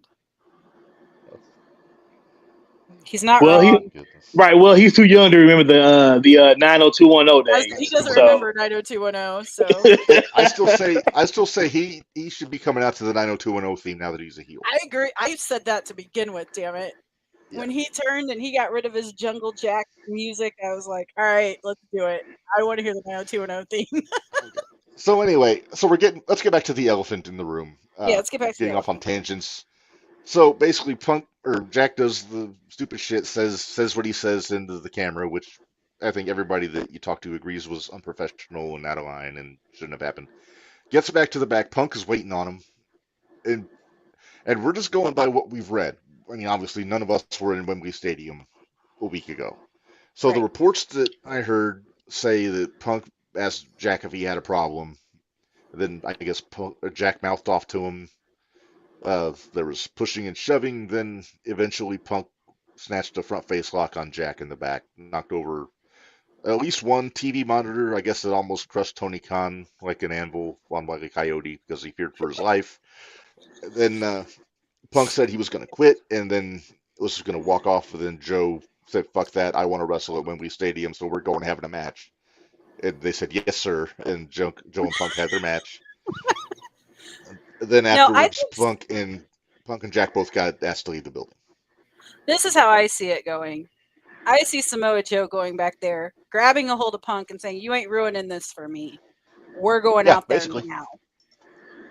And I could see Punk being, "For you, I'll do it." Yeah, because Punk and Joe are buds. That's how I They're think that boys. went down. They're friends. I know they have history, but come on now.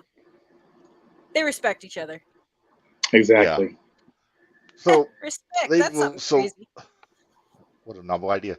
So basically, they get asked to leave the building after their matches. They're announced to be suspended pending an investigation, and then on Saturday, what 2 hours before Collision goes live, and 24 hours before All Out in Chicago, Tony Khan announces that CM Punk has been terminated from his contract. And Dumbass.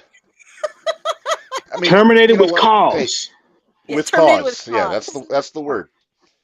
And I'm I'm just gonna assuming that everything that they say is true, like whether or not if Punk lunged at Tony, then well, yeah, that's a problem. I mean, you can't be lunging at your boss. I get that, but I don't know what Tony's definition of lunging is because it's like a great Louisville Lip said earlier this weekend, is we don't know that Tony's ever been in a fight before.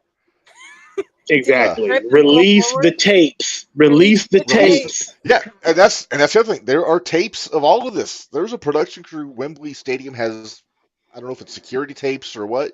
There's footage of all of this somewhere, and Punk Yeah. could easily is within his rights to request the tapes if he feels like there's a wrongful termination here. So I mean, and like I said, I'm not one to stir the pot up. That's Minder's job, but I would love That's it if they me. would release those tapes. Yep, I gotta I'm the fix one my that's cushion been here. Hang on. saying I've been saying hashtag release the tapes for a while now. For at least a week, Yep. and I was looking to see if then I could find what the actual wording that Tony used. oh, the statement. Yeah. Yeah. Well, I'll read this from AJ while you're looking. Okay. Cause, because I got into a grown man's business and didn't realize I might get my widow fee-fees hurt. Pretty much. Yeah. Oh, God. But, Bari, did you listen to Busted Open yesterday on Monday morning? uh, I did, but I think I listened to it this morning though, on the way to work. Okay. Well, but you heard Bully and Mark Henry talking about this situation, and Yeah. and there was a very they drew the comparison because they had both worked in WWF before, and they asked how many times did you see this happen in Gorilla at WWE? Zero. And zero, because Vince And you, McMahon would and have you, squashed it on the spot. and then you want to know why? Because Vince McMahon isn't fucking buddies with his talent. He's the No, boss. yeah, He's boss boss. first, buddy second. Yeah, I mean, Exactly. there's talent that he really likes. That he would go probably give his shirt off his back for. Undertaker being one of them. Obviously Triple H, Austin, guys like that. But he's the boss. He's running a billion-dollar company, which is what Tony Khan's doing essentially. I think they pulled $1 billion a couple years ago, but Yeah. he doesn't have the what's the word I'm looking for? Spine that Vince McMahon has when it comes to being a boss. And He doesn't have a it's spine. no, he's Tony Jellyfish. Uh, but the thing is also, and the first incident at All Out last year, that's a whole other can of worms. But they're saying Punk is the common denominator here. But if you think about it, you got the Bucks involved last year. Jack Perry's their boy. He's a PWG kid that they brought up. And if you want to play conspiracy theory, I could play conspiracy theory just as good as anybody. But I'm not saying this is the case. But you could throw it out where, hey, what if the Bucks put Jack up to this to get Punk out? Very well possible. Very well possible. I'm just saying. Right. I feel like Nick and Mac Jackson are two conniving sons of that would do something like that. Hey, That's what my show you're personal on? You feeling can about say it. Plus, the victory lap on Collision on Yeah, that Saturday was too. disgusting. That was disgusting. Yeah, that Disgusting. was I just haven't watched that low yet. I'll class. have to go back and It watch was, it. I think Well, it was you have to after go they went back. off the air. It was after, yeah, yeah. It wasn't on the air. It was after It's the on air. I think it's on YouTube, but yeah, it's It low is. class, man. AJ's chiming in. Shit would have been solved a year ago had it happened to WWE. Truth. Vince wouldn't have said. Vince wouldn't have did shit to Punk besides saying, "Well, did you win the fight?" Well, goddamn, pal, sounds like it's all good then. I'll go Yeah, one I mean, better. What would happen if this happened with Watts in the Mid South? Had it been I mean, that's Bill Watts, let me tell you exactly what assuming would have happened. assuming Bill Watts would book the Young Bucks in the first place. Yeah, right. He would have booked him and fired him in 60 days. But Yeah. had Bill Watts been the promoter, and when Jack Perry and CM Punk got into it, he would have took them both by the back of their shirts to a quiet right off to some room somewhere, put them both in a room, and said, "Guess what, fuckers? Fight till you get tired. Mhm. The winner keeps his Loser gets job." fined. Loser Yep. gets fined. Yep. Oh, no, well, Watts this like to That's fine what. everybody. That's what. Plus, Well, yeah. That's what would have happened right there. If Jack would have asked Bill Watts if he could bring a car out and take a pile like a suplex on the windshield, Watts would have looked like he was nuts. Yeah, It's like like he fuck had no, turds hanging out of his mouth. Like, what the hell is wrong with you? because Watts would have had to buy the car, and I don't know how Exactly. much Amway. I don't know how much Amway he would have sold that week to be able to afford a car, but it's but yeah. all right. Oh, I found the Anyway, statement I'm from getting off. all the. Okay, Minders has the hang on. This Before you is read a that, Minders. statement. Hang on. Hang on a second. I got a comment from AJ. Real quick. Bill Watts, Vern Gagne, and Vince Sr. would be rolling in their graves seeing a top star get fired for putting a mid-card little shit in his place. true. Although Bill Watts is still alive, AJ. I keep telling AJ he's still alive. I don't think he's in the best health, but he's older than dirt, but he's still alive. Yeah. Wait, this isn't the one where he would. Crap. The only thing I can find, we didn't have a written out statement from Tony Khan where he feared for his life. It was just Oh, on you a don't have a video. transcript from. No. Yeah, you can't don't have find a the transcript from it? Hang Nope. on, let me see here. Go ahead and read the actual statement from the company, though, while we're looking for this. Okay, this was 3 days ago. So All Elite Wrestling has terminated the wrestler and employment agreements between Phillip Brooks, CM Punk, and AEW with cause, effective immediately. The termination was confirmed today by Tony Khan, CEO, General Manager, and Head of Creative at AEW. Who's Head of Creative? Who are we killing? That's Tony. Yeah, Oh, he is so head of creative. he's all of those? Okay, gotcha. The termination follows a week-long internal investigation of an incident occurring backstage at AEW All In London on Sunday, August 27th. Following the investigation, the AEW Discipline Committee, Young Bucks, met and later convened with outside legal counsel legal counsel before making a unanimous recommendation to Khan that CM Punk be terminated with cause. Khan offered the following statement. Phil played an important role within AEW, and I thank him for his contributions. The termination of his AEW contracts with cause is ultimately my decision and mine alone.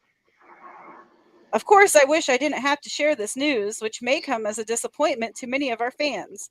Nevertheless, I'm making the decision in the best interests of the many amazing people who make AEW possible every week. Our talent, staff, venue operators, and many others whose efforts are unsung but essential to bringing our fans great shows on television and at arenas and stadiums throughout the world. Thanks, guys. He I didn't smell end it with thanks, bullshit. guys. I'm sorry I had to. It's too easy not to. Did you find Yeah, the well, transcript? bullshit. This isn't inside of a cow's ass. That's for sure. Right? Okay, so let's see. Full transcript. Okay, yeah, I got it. You got it? Okay. I got the transcript of his address at the start of Collision, not the one he did in front of the crowd, like when he got booed out of the building. They But booed his ass out the building with oh, cause. they with cause, yes. All right. Okay, so here's the transcript of what he said at the start of Collision on Saturday, and I quote Michael Cole. Today I had to make one of the toughest decisions of my professional career. Today I terminated Phil Brooks, CM Punk for cause. This stems from a backstage incident at AEW All In last Sunday. The incident was regrettable and it endangered people backstage. That includes the production staff, the people who help put the show on every week, innocent people who had nothing to do with it. I've been going to wrestling shows for over 30 years. I've been producing them on this network, TNT, for nearly 4 years. Never in all that time have I ever felt until last Sunday that my security, my safety, my life was in danger at a wrestling show. By the way, he went to ECW shows, not for nothing. Exactly. Uh, I don't think anybody should feel that way at work. I don't think the people I work with should feel that way, and I had to make a very difficult choice today.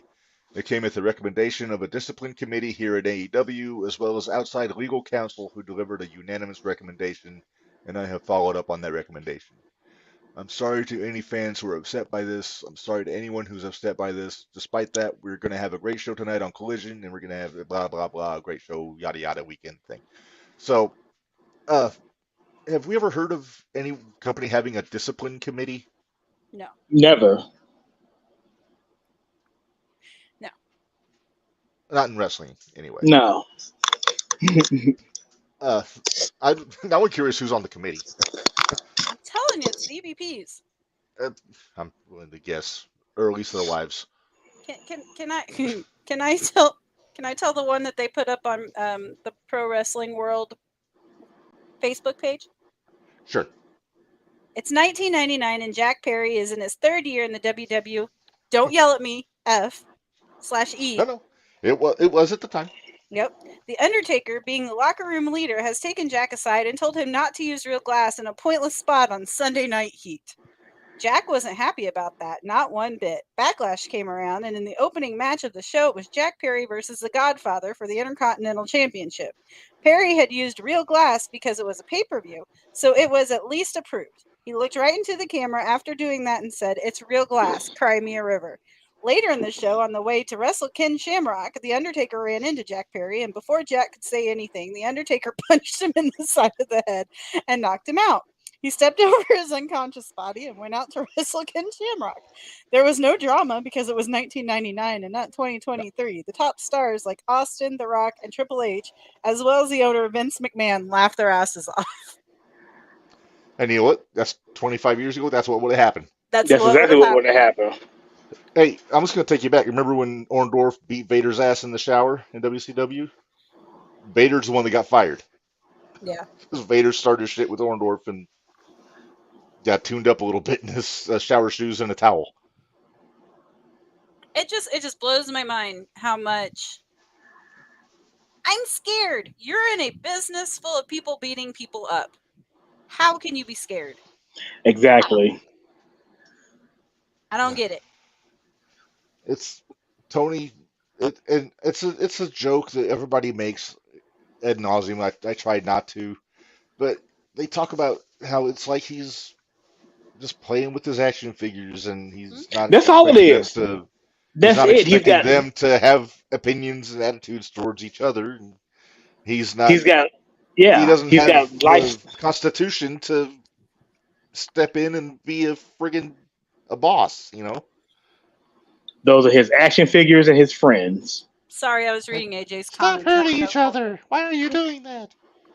We're No, having fun. no, no. You need to. That's We need to put the AJ's comment. okay. It's like and the joke is all friends wrestling. That's what it's turning into. It's just everybody wants Mm-hmm. to play with their buddies, you know. And I hate trying to paraphrase Cornette, but that's just, oh my.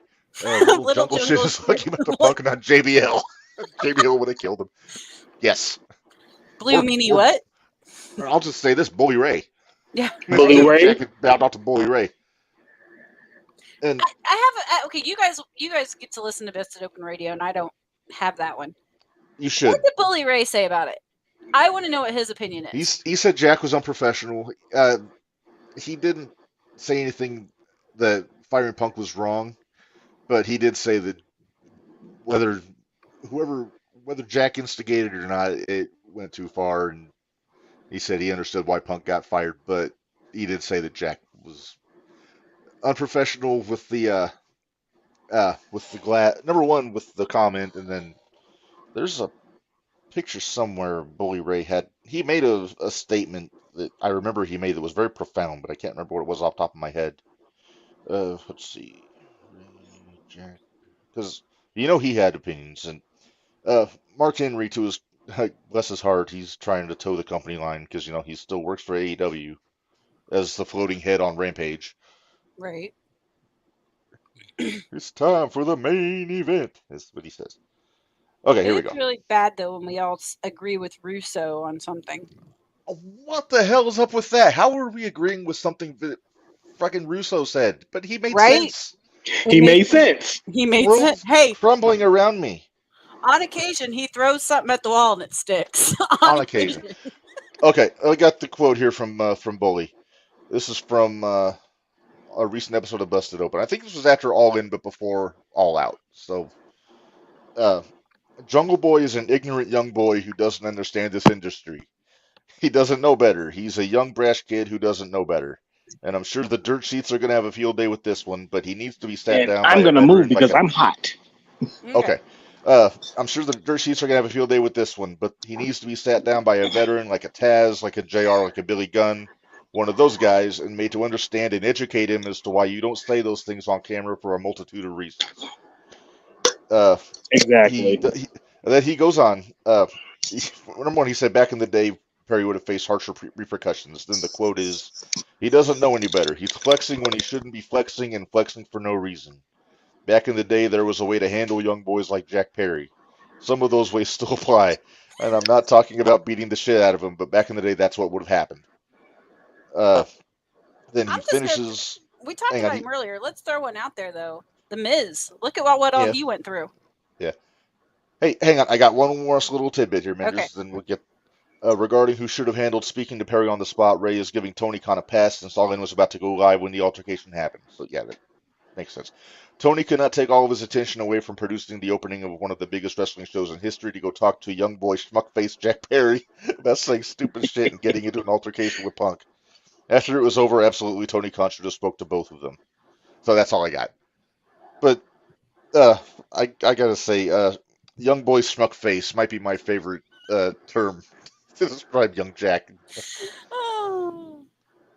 Uh, And he's yeah, one so of the that's pillars. That's scary. yeah, it's one of the pillars, and that's what Bully said before the announcement of Punk getting fired. That was just after All In, Yeah. like during the week they were talking about the whole thing. And yes, AJ has a couple of thoughts. He says a broken clock is right twice a day. This is Russo's twice a day. Yep. And then then he said their job isn't to draw money, it's to make Tony happy. And when you're a kid playing with your action figures, you can't have your action figures talking back to you. Very true. Yeah.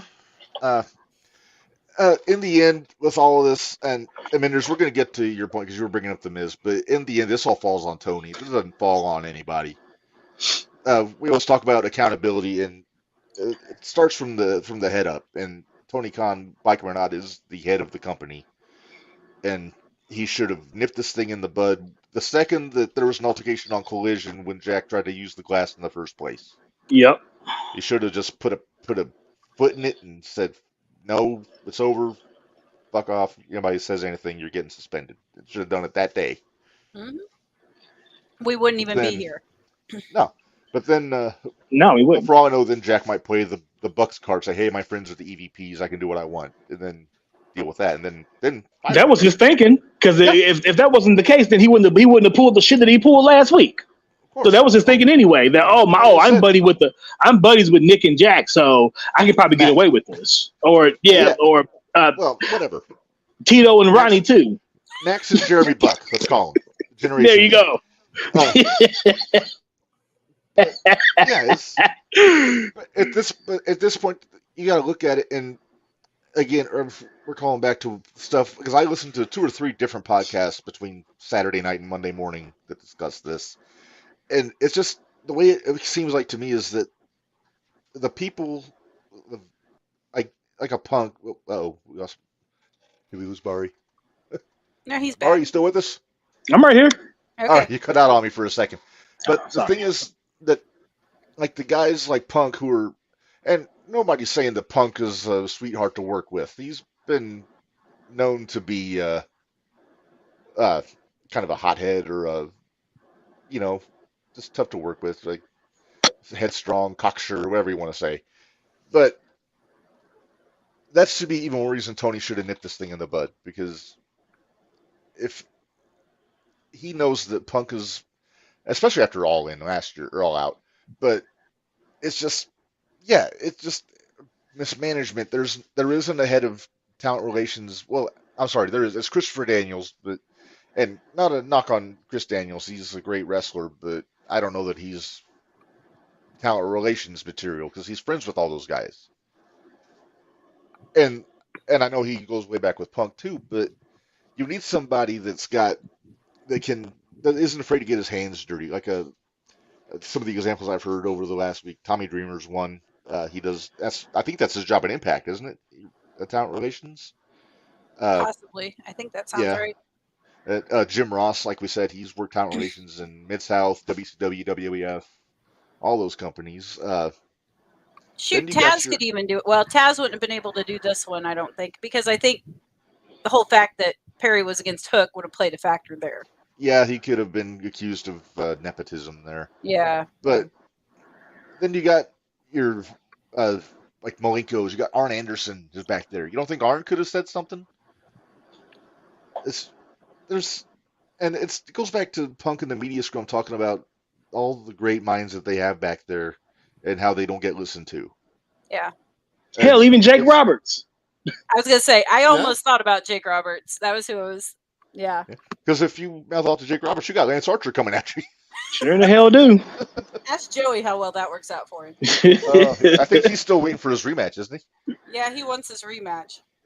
He's Hey, already got his maybe ass Lance kicked Archer. twice. Is there any chance that Lance Archer answers Joey's open challenge next Saturday?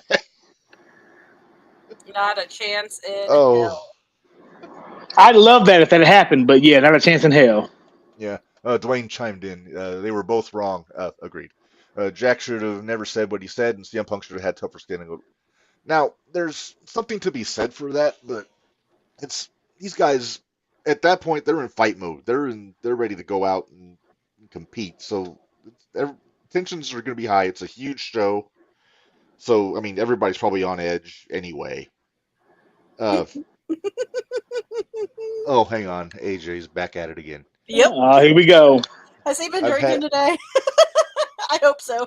I'll give you two guesses. AJ says, I said since very early on, imagine having Arn, Tully, Jake, etc. in the back and deciding the elite or who you're going to listen to. Yeah. Well, here's my thing. I'm Here's my gonna put question, this out there. Go ahead. real quick. Would they do that shit to Minoru Suzuki when he's in the locker room? If Suzuki has advice, are they going to say, "Yeah, fuck off, Suzuki. I don't need that," because that's a good way to get stretched Real good way to get stretched. in the locker room, not even waiting for a match. Nope. Just grab you and stretch you and laugh at you the whole time he's doing it because he's an evil bastard. They call him Murder Grandpa for a reason. Murder grandpa. Well, here's my thing too. All this is coming back on CM Punk. Punk was not the first one to tell. What'd you call him, Young boy schmuckface. schmuck? Yeah, young schmuck. The schmuck. Young boy schmuckface. Yeah, young boy schmuckface. Punk wasn't the first one to tell him it was a bad idea. No, multiple people told Jack not to use the glass, and then they finally said, "Hey, he's not listening to us. Will you say something?" And So he tried to step up and be the veteran in the locker room. He tried to do what we were hoping that Tommy, what we were. Yeah, I saw that. AJ says they better not tell Murder Grandpa to fuck off if they value their lives.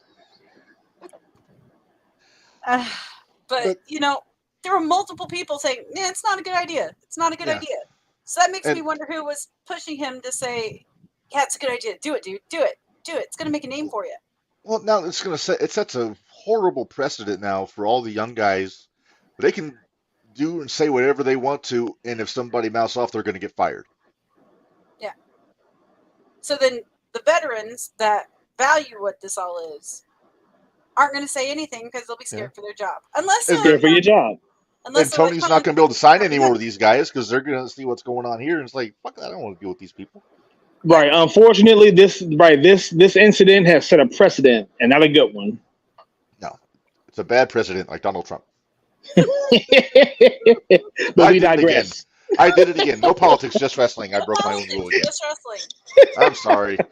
I'm spicy today. It's all right. Bari, have you seen what happened to my poor head this weekend? I seen the picture they showed us in the group chat. Your wife so. Oh, brother. poor brother. You got a built-in yarmulke. Yeah. I didn't know you were the same religion as MJF. Shalom.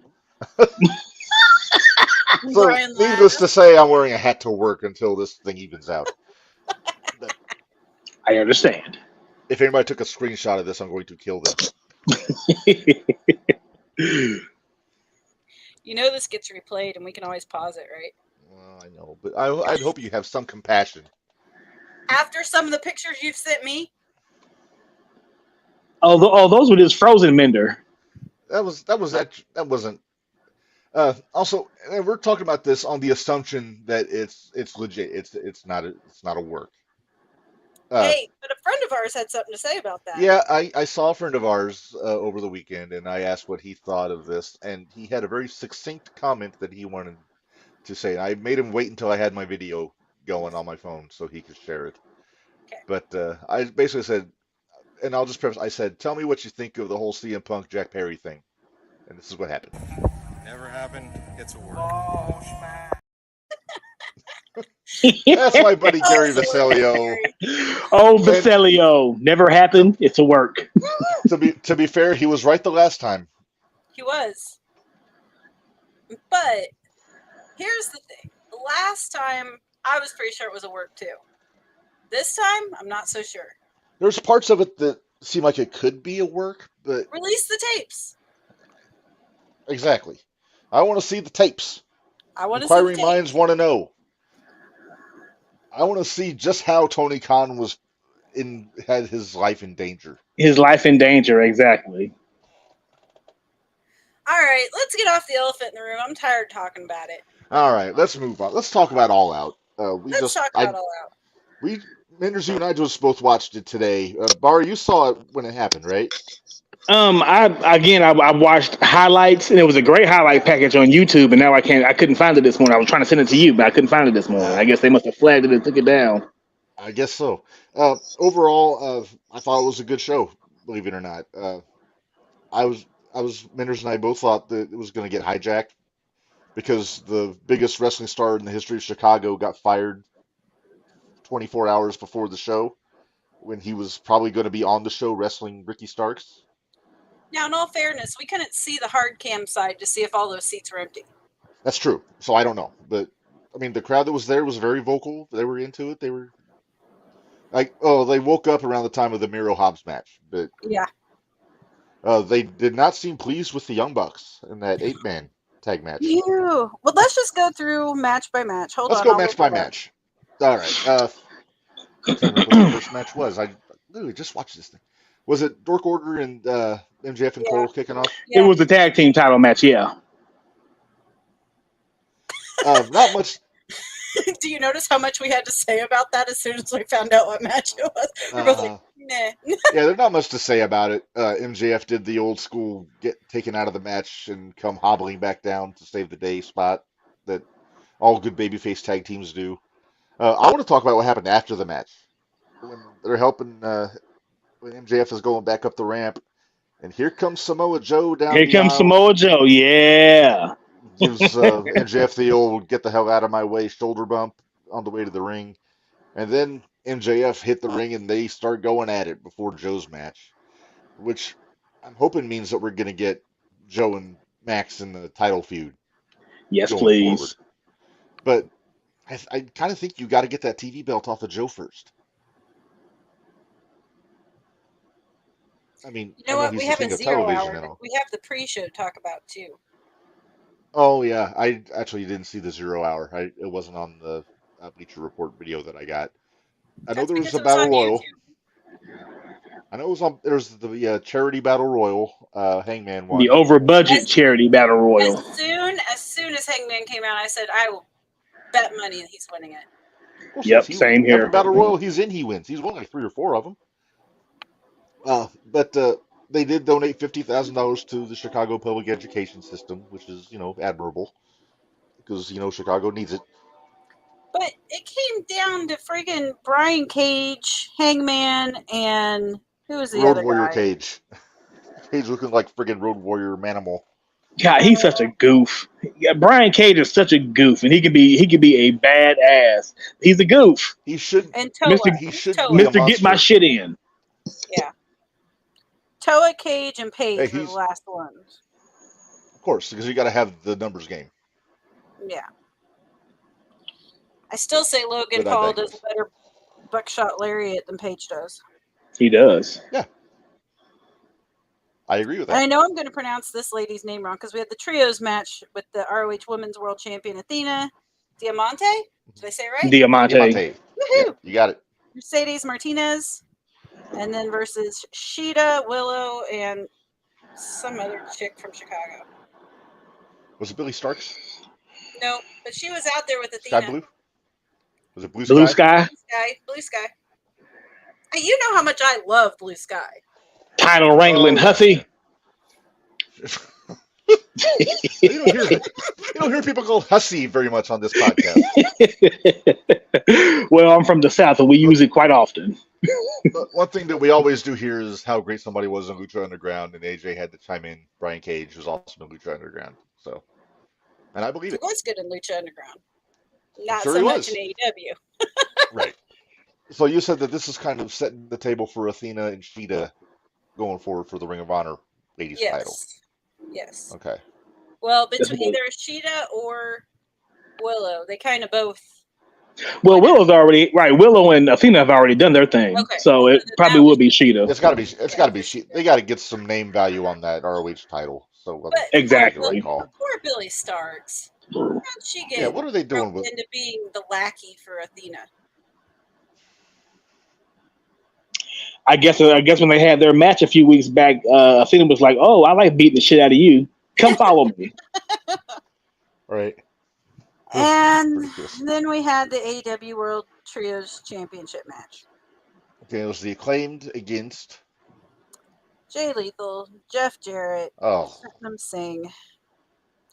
Oh. So Zippy the Pinhead. And poor Jay Lethal is so wrapped up in this that it makes me sick. My heart Don't breaks forget- for Jay Lethal. Right. Don't forget, we had Dennis Rodman at ringside with the Acclaim. I don't care. Oh, I didn't know that. Yeah, he was at ringside. Oh, okay. And here's the thing. Apparently, Tony got a hold of the Acclaimed and said they couldn't rap about anything AEW related going to the ring. I guess he didn't trust them to not bring up Punk. Because Caster did not say a damn word about Punk. Caster knows what happened last time he spoke out of turn in a rap. He got suspended. Although He was talking about Simone Biles. Yeah. Well, the original referee they had for this match, I kind of want to call Dave and ask if Bradley was there Sunday, because he kind of looked like Bradley, but then Aubrey came to the ring because they had a special guest or a special referee. At a high gallop. Not really. She kind of walked. A slow canter. A slow canter. There you go. She was gloom stepping. And then, of course, this is what I don't get. If you watch this match, the most frustrating part of the whole thing is Aubrey's too preoccupied with what Karen's doing outside the ring. And Rodman has a guitar in the ring. Of course. And it's setting him over the head with it, and then just stays in the ring. He stays in the ring holding the guitar. Holding the guitar. And Aubrey does nothing. She counted to 3 for the pin.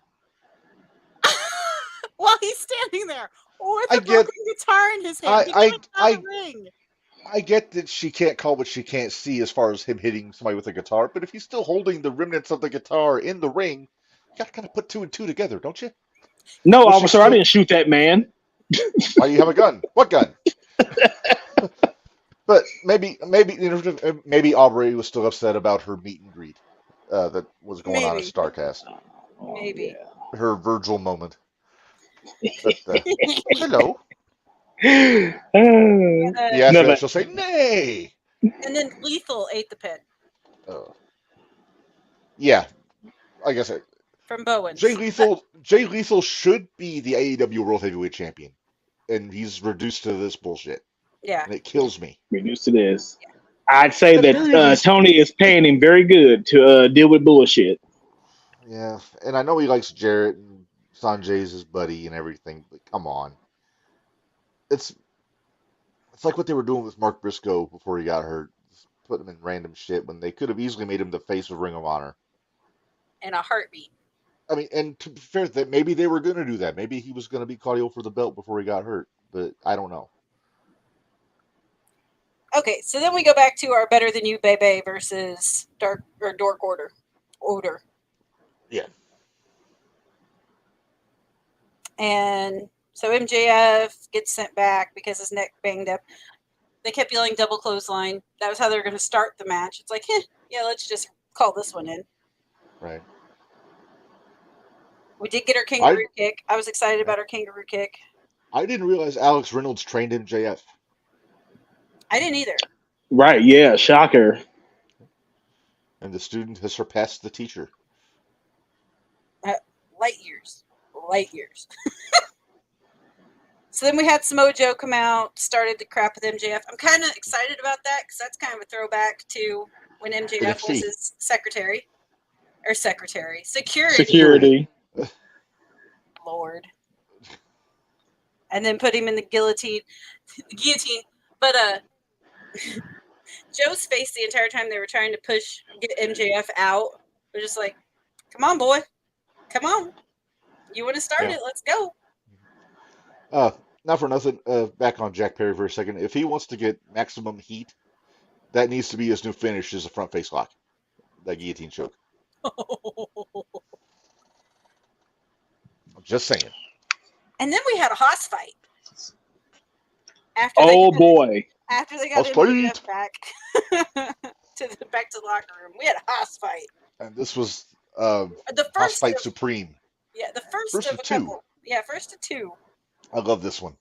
This was the match I was looking forward to on this show. Samoa Joe and Shane Taylor TV Championship.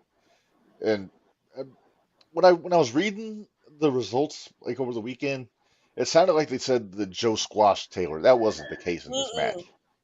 No. Shane put up a damn good fight. He did. But, Joe is Joe, and Joe does Joe things, and that's what happened. But it was nice to see Joe was somebody, though, that you believed he was big enough to take Joe out. Yeah. And Shane Taylor is so good. I don't know how much you've seen of him, Menders, but I watched a lot of his stuff in Ring of Honor, and Ring of he's Honor, always been one of my yeah. favorite guys. I loved his tag team with Keith Lee back in the day when they were feuding with the War Machine back then, Viking Raiders now. But they made for a really good monster tag team, and I miss I lo- monster tag teams. I would love to see that happen now. I mean, they're both under Tony. They could easily put Lee and Taylor back together again because God knows they got to do something with Keith Lee. Good lord. If he can stay healthy, Yeah, and not Gray. right? Well, no, He's back. he dyed his hair back black. Oh, is it Yeah, black again? Yeah. Then we had Christian Cage, Luchasaurus, Darby Allin with Nick Wayne. Does Darby Allin have a death wish? I think he does. Should we put him in a match with Anakin Murphy and just let them fight till the death? That would be like a foot race. They would just be running around the entire ring. It'd be insane. Yeah. I actually kind of want to Because see it from a safe yeah, because distance. I swear Darby tells his opponents, okay, let me get the first 2 minutes in, and then you can just beat the shit out of me until the finish. Do whatever Yeah. you want to do. I don't care. Yeah, you don't worry about catching me if I fly out of the ring. I'll just use the barricade to break my fall. Yeah. I, All 160 pounds of him. the Oh, what's whole- that? That table has a sharp edge to it. Oh, I don't care if I bounce my spine off of it. Yeah, let me Right. do How much of those ring steps weigh? 75 pounds? Sure, step on them and then step on them while they're on my back. that. Piece Yeah. of cake. Jim Ross, damn, it's getting ugly. It's getting uncomfortable. Yeah, the whole time it was. I I feel so bad for Jim Ross having to call some of these things that he has to look at on these pay-per-views. You know, he's looking at it going, what the What the fuck is this? fuck? What What in the did I Russo is sign going up on for? here? Somebody get me a Moscow Mule now. Please. Sassafras. Just I'll has go a Jim crash. Ross. I'll go Jim Ross. But I got to bust out the sassafras every now and then when I talk about JR. You know, Shout out to Jim Ross, JTR Hall of Famer. yeah. Well, and you know what? They're actually making Luchasaurus look believable. It's Yeah, kind of scary, About time. right? yeah. Christian has been a godsend for him, He has. Yes, he has. and I love that Christian's running around with the belt like he's the champion. Okay, Mark, did It's so you easy to get notice? heat. Did you notice the sign that was right behind Christian at one point? It said "Father of the Year." I I did hear what Christian said at the media scrum when he sat down. I was like, "How's everybody's dad's doing?" yeah, I was like, oh, brutal. Uh, Oh my god! that scrum with Christian. I hear If I people. was Christian, I would have been pissed about that scrum Yeah, if because yeah. I know people say that What happened? I Christian. missed the scrum. Oh, you missed the scrum. It was Yeah. like they started asking Tony all questions about Punk and didn't even acknowledge Christian. Yeah, it was bullshit. Yeah, no, I would have spoken up and said, excuse me, this is my fucking moment. Ask me a question. And it Why are you better be talking about Punk. Say, so, have you talked to Punk? I'd say, excuse me, why are we talking about a guy that doesn't work here anymore? I'm right here. Exactly. And also, and I'm going to say one more thing about the Punk Jack thing. I want to congratulate CM Punk for not having to deal with these people anymore. Right? If Right? again, assuming it's real, Right. and I know Dwayne, our buddy, he made a post the other day asking what's next for Punk. Is he going to go to Impact? He's going to New Japan? What He's WWE? gonna go home and count his money and I be with his wife. He's that's going to what I go said. home, I said he's count his going to go money. home, count his money, hang out with Larry, and Yeah. bang Oh, AJ. did you Yeah, notice? he's going to finally put some babies in AJ. Hey, speaking of Larry, did you see where it said Larry for president 2024? No, Yeah, it said Larry for president. I was like, yes, best I president did. we'll ever have. I did hear where Dave Meltzer was it Meltzer or Alvarez had the comment like uh, Punk was gotten to London on Saturday before All In because he wanted to spend an extra day at home with his wife and his dog Larry. Yeah, He's like they didn't name his wife, but they named the dog. they named the Name the dog. dog. Can you put I up mean, AJ's Larry's over, I get it, but Let's get back to Christian. Put up all AJ's right, back to comment. oh okay. Let's see. Picasso and painting, Da Vinci and inventing, Christian Cage and dead dads. Yeah.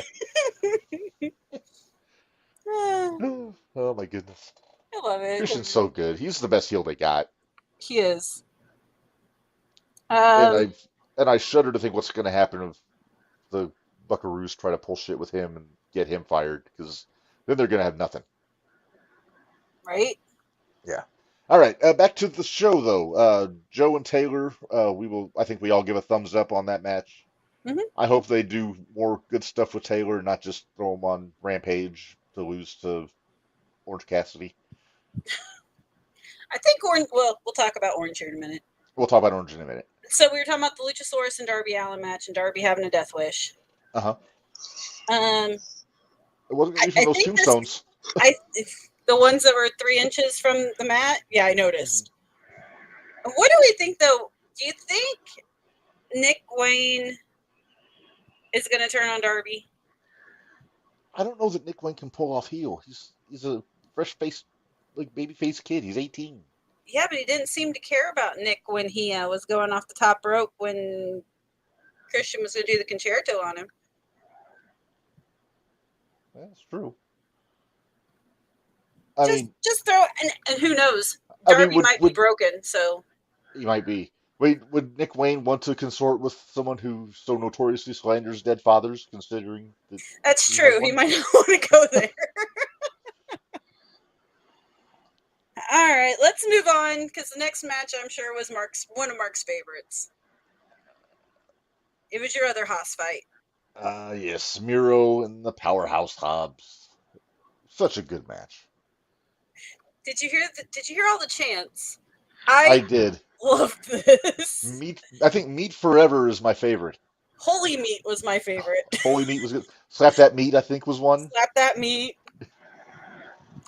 Excalibur brought out the 2 big meaty men slapping meat, and this match has lived up to those expectations. Meaty. It was really good, though. Big E must have been rock hard watching that match. You know it was. He said, "Please stop. I can only get so hard."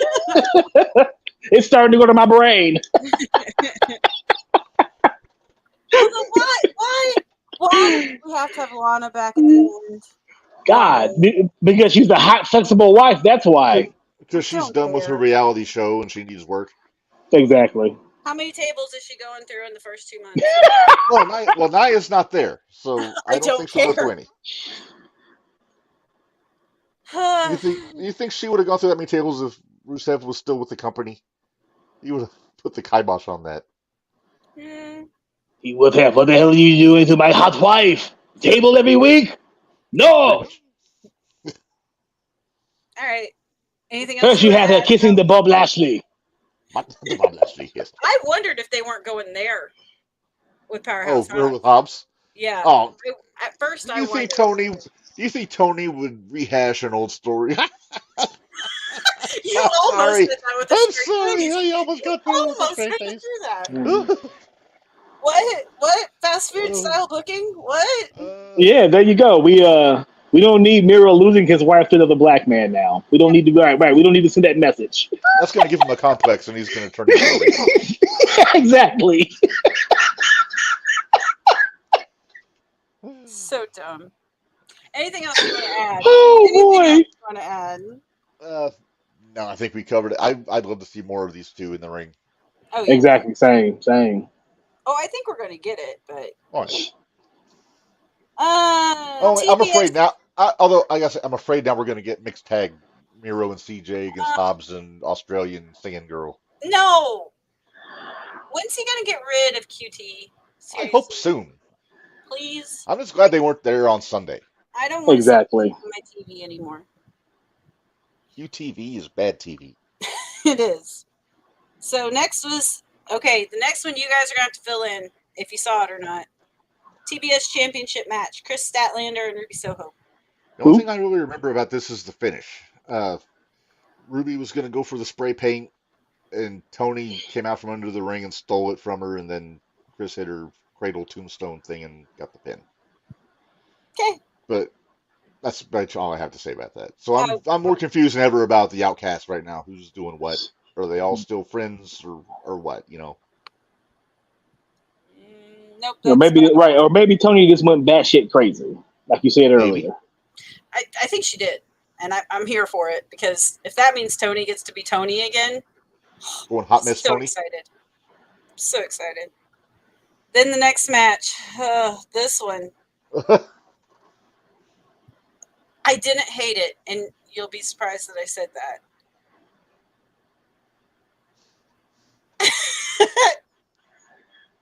Right? So next match was the no disqualification strap match. Absolute Ricky Starks versus the American Dragon, Daniel Bryanson. Daniel Bryanson. Got This that? probably what Dragonson. Brian Danielson, Daniel Bryant. Yeah, whatever. As Punk used to call him, Byron Dragonson. There you go. Wait, what were they calling him? What was Ricky Steamboat calling him? Brian Dragon. Donaldson? Brian Donaldson, I heard on commentary. I'll tell you what though. It was a fun match. I enjoyed it more than I thought I would. Right. I know a lot of people were saying it was a 5-star match. I don't know if I'd go that far with it. I wouldn't balk that much. Nah. Uh, I don't think I go that far. It was brutal.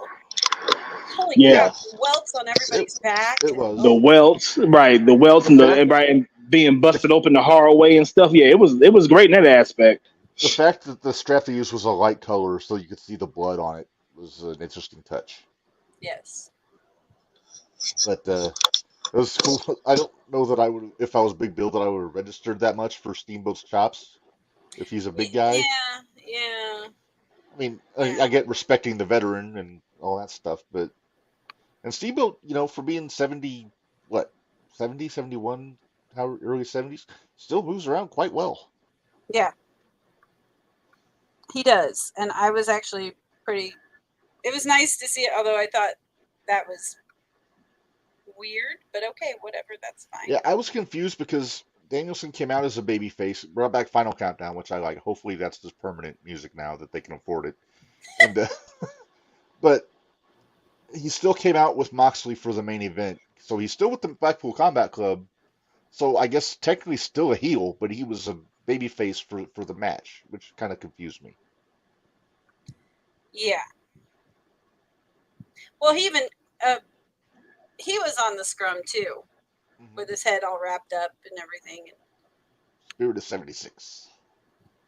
Huh? Oh, this was the headband with the stitches and everything. They call that doing the Spirit of 76 because okay. 70s. But he started talking and I fell asleep. But he did say on the scrum that Starks carried him through that match. Yeah, and you know what? Watching it and after I heard the scrum, I could see it. Yeah. Ricky Starks is better than what a lot of people give him credit for. Yes, he is. Absolutely. Well, I think he needs to get in. I think he needs to have more matches like that with guys that are legit. That'll get him over. Collision is the best thing that could have happened to Ricky Starks because look at who he's been in the ring with since Collision started: Punk, FTR, Joe, Jay White, Juice Robinson, Steamboat, even. Steamboat. Whooping the hell out of Steamboat. Yeah. And now look, he's doing. I guess he's also managing Big Bill now, apparently, from the looks of it. Apparently, or Which friends I'm with all him for. at least. Hey, something like that, yeah. Ricky's character needs a heater, and a big jacked up 7-footer like Morrissey's the right guy for it. If they could just change his name. Can he quit being Big Bill? Yeah, it's. W. Morrissey was fine. Yeah, I thought so. Taz XL was acceptable. I miss Big Cass, but whatever. Yeah. Well, he's 7 feet tall and you can't teach that. Exactly. Nobody told him to beat up a midget on SmackDown. Can we get Big Cass without Enzo? Well, no, they tried that, remember? And, well, what happened? He beat up a midget and got fired. He took liberties with the little people. And, Here's the thing, though. Are we going to get another match with Danielson and Starks? Because Starks technically did not tap. No, it was a stoppage. Passed out. Yeah, you're right. Who doesn't love a good referee stoppage? Right? They'll do it on Dynamite and make it a. Oh God, no! Collision. At least put it on Collision. Give him that decency. You know, Well, I would. Danielson's getting ready to be the face of Collision, so that might work. That's You know what true. I'd like to see? Let's see Danielson and Starks go an hour. I want to see what Starks has. If he can go an hour with Danielson. I think it's too He's soon got the for win. that. I think it's too Yeah. soon for that. He just did that with MJF. I think it's too soon. Okay, well, eventually. Eventually, I would be okay with I it. want to. Like next Basically, I want to see Starks do an hour with somebody. Yeah, It could have been Punk, you know, could have been, but but could thanks, have been. Tony. Won't be now. Thanks, guys. Thanks, guys. Bastard. But yeah, I hate that Look picture. at him. I I hate take that. my I'll take my right foot and put it on the side of his left side of his face. Billy Jack. Yeah. Tony Jack. Oh God, God, look at him. damn cowboy hat. He didn't look like an 8-year-old before. Just ridiculous, Tony. 8-year-old playing dressed up in his daddy's clothes. Oh God. All right, so are we going to talk about The well, next shit, one? I guess what's next? The 8-man tag, or is it No. Omega and Takeshita? Nope. It's your Kingston and the ROH Pure Oh, Champion Shibata versus BCC. okay. I'm going to say points to Eddie for the T-shirt at the start of the Right? match. I did like the T-shirt. Claudio sucks eggs in the classic style. I was all for it. I just wish he were wrestled in it. Right? Yeah, he had that off real quick. Yeah. I did okay. In all honesty, I didn't. But I also said this. The way that it could be icing on the cake would have been if Claudio had on an everybody somebody in Switzerland shirt, like where Right? Dusty had the Lukenbach shirt. That might have Right? been a two on the nose. But continue, please. Okay, did you guys watch this one? Because I didn't. I skipped through this one. I did. It wasn't much to write home about. Okay. Claudio actually won with a European uppercut. There was one spot that I enjoyed. Kingston, or I'm sorry, no, Shibata had a like the leg lock part of a Muda lock, like before he bridges back and grabbed it. But so he was basically just had him tied up, had Yuta tied up, and Claudio came and tried to uh, just get a shot in on Shibata, so he hit him with an uppercut, knocked Shibata down, but not realizing that puts more pressure on Yuta's legs. And Yuta sold it like a champ. I'm going to give him credit for that. All right. But that was a fun spot. And then Claudio won with a European uppercut on That's Kingston. impressive because that's usually not a go home. So Not with Claudio. nope. Is that all we want So to add yeah, on that one? yeah. There's not much to add on that one. It is what it Okay. is. And I didn't watch this one either. I'm terrible at being a podcast person. We had the Cleaner versus Takeshita. Takeshita, not Do Takeshita. you really want me to take a shit? Ah, And I the did watch problem this is match. I call him that and I like him. That's the Yeah. scary part. Oh, he's so good. He is. So And the match good. was, and the match was good. I thought this was a good match. I'm tired of Omega. That's where mine So am comes I. in. I'm tired So of am I. Omega. But Takeshita got the win. He actually beat Omega with the big knee, like Omega likes to use, and beat him clean. It was, strong win for Takeshita. That's about all I got for it. But Good. They're not done. No, they're never. oh, no way. Oh, they'll go on. They'll have more fuckery to be had. There's always fuckery to be had. Always. All right, this one I did watch, and I can tell you who laid out the match. Uh-huh. We'll start with the team that we liked. Bullet Club Gold versus with Austin and Joey Ogun, Joey Ogun, yeah. and Switchblade Jay White and Juice Robinson Uh-huh. versus Rock hard. FTR. Did you hear the pop they got? Oh, Big Pop. They got big pop. Uh-huh. Their partners, not so much. And then the Young Bucks. They They got booed. booed. They got booed back to Cucamonga. They did. That's what everybody was waiting for all night. They saved all their booing yeah. energy up Yeah. for the Young Bucks. Uh-huh. Okay, did anybody else That catch was- it? When when Wheeler showed the Young Bucks, this is a tag rope. This is a I tag didn't catch. rope. I didn't catch that. I must have been in Well, the that kitchen. was great. It was at the beginning. It was in the beginning, yeah. That was my favorite. I was like, Beautiful. yes, show them what a tag rope is. Please do. Uh, the right team won. I will say that. I think Bullet Yeah. Club should have won. Yeah. I feel really bad for Dax and Cash. Well, I say this opens up the possibility for another Gin and Juice FTR match, Yeah, and I'm or excited possibly the about that. Guns. Maybe the Guns. The Guns and FTR had a good match Yeah, when they did the title match. again, this match was one of these things are not like the other. And who the hell did Joey O'Gunn piss off? Because that poor kid took a beating. He took a beating all night. Uh-huh. But every Watching time, Cash throw super kicks was weird because his leg doesn't go up that high. yeah. Or the quadruple atomic drop with then the, did they call it a sharpshooter? Or did they call it a Boston Crab? It was a sharpshooter. Okay. They called it. But yeah, it's a little corny in some spots with the double teams. Maddie and Dax doing the spike pile driver was a nice touch. That was okay. I was okay with that. I did like how FTR kept trying to just keep it between the two of them as they were tagging.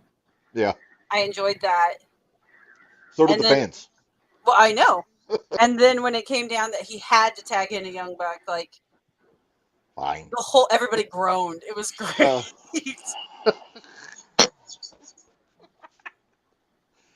Because how many of those people that were there for All Out were there for the victory lap the night before? Probably a lot of them. Probably a They lot, probably yeah. pissed off.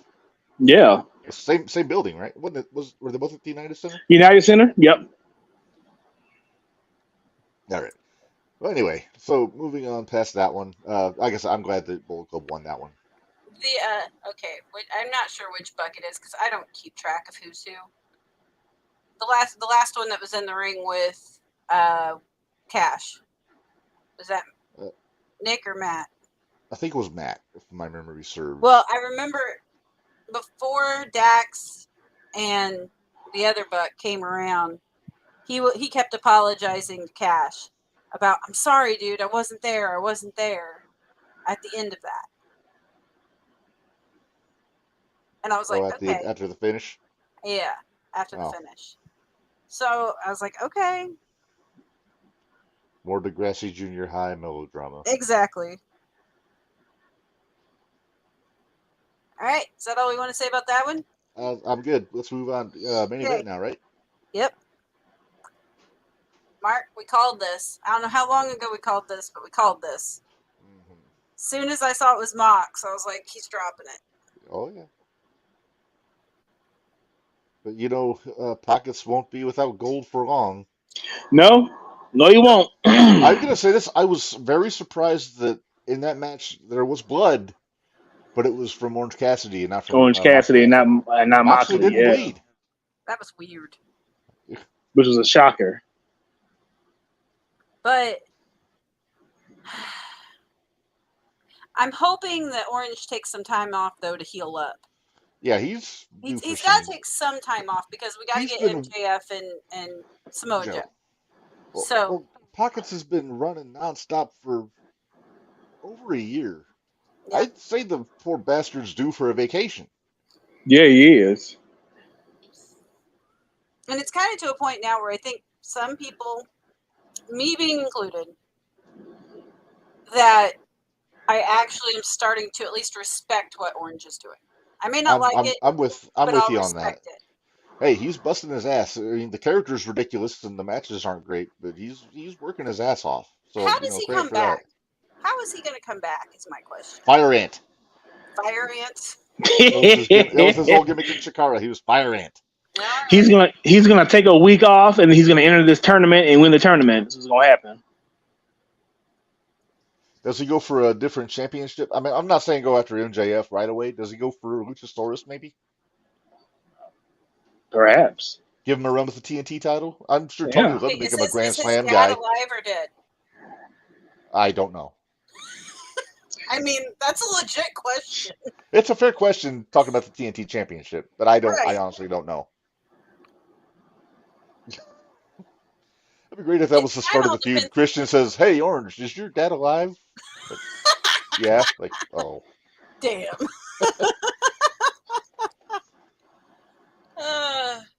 Yeah, that match was a lot better.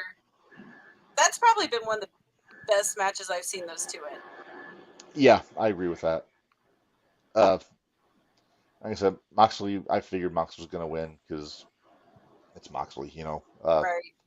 Pockets. I mean, I said from the get-go that he's probably Tony's pick to beat MJF eventually for that title. Uh, Yep. hopefully that I wish it wasn't the case. I mean, all due respect to Pockets. I mean, is that the guy you want to be the face of your company with the World Heavyweight Championship I would sure in a hope in a not. in a backpack? That That's it. backpack's a lot lighter now. Does he carry the backpack now, or does he just leave it in the back with his underoos in it? Of course he does, right? He's got to put his bong somewhere. Does this mean that him and the Dork Order might actually, or the Best Friends might actually win the trios? Well, they already had him. Oh, that's right. Tony doesn't do multiple time champions very often. That's true. Whew.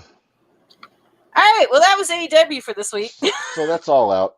And I heard a rumor that there's going to be a new luchador coming to AEW in the next few weeks, Menders.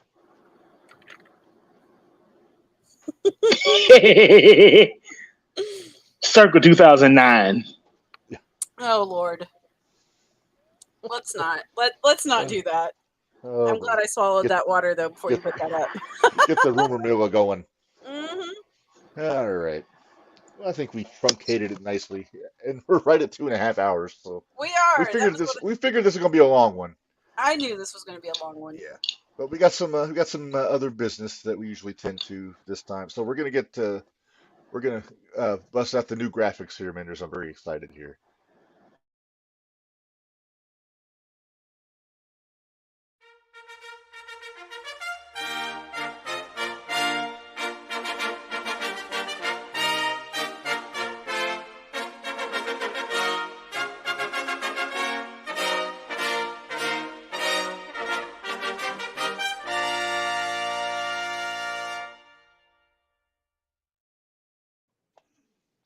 All right, so we're doing our first Hall of Fame induction of season 3, and Menders, I kind of gave you the Iggy. You're gonna like this one here, but here we go. So JTR Hall of Fame, and I'm not even going to make an introduction. I'm just going to put the graphic up. Ah, yes. Hey, we talked about this. I forgot about that. So we talk about And the guy a lot on the show, We do. but with reason. They're being inducted with cause. Right. with cause. My top 3 easy favorite tag teams of all time. Midnight Express. Jim Cornette, my top 2 managers of all time. He and Heenan are 1 and 1A in my book for the all-time greats. So. Courtney's the best podcaster Oh, out right Dwayne. now, other than us. Wrong version. Now I'm gonna put. Now I put the picture up with Bobby and Stan because that's the only picture I could find that had the background I could work with. But it is all 3 of them. I'm putting Loverboy. God, Dennis there in we there go. also. Loverboy Dennis.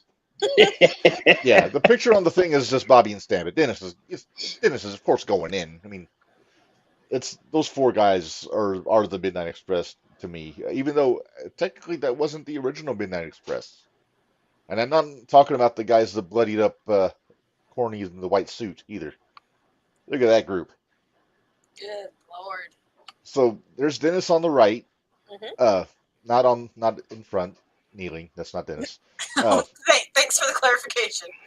No, that's Dennis Condrey on the right, Randy Rose on the left. So those are the 2 guys that Heyman brought in as the original Midnight Express. But they were a trio in Memphis with Norvell Austin, who was also part of the PYT Express. I With thought it was Coco Pork Chop Beware. Cash. No, that's Norvell Austin. But Okay. that was I think before he teamed up with Coco Beware's the PYTs in Memphis. Yes. Coco Ware. Coco Ware, yeah, Coco Ware in Memphis, Coco Beware in WWF. WWF. I'm gonna put you two on the spot. What was your favorite version of the Midnight Express? Dennis or Stan? Dennis. Okay, Menders. Stan. Now, see, I go Stan just because that's the first one that I remember.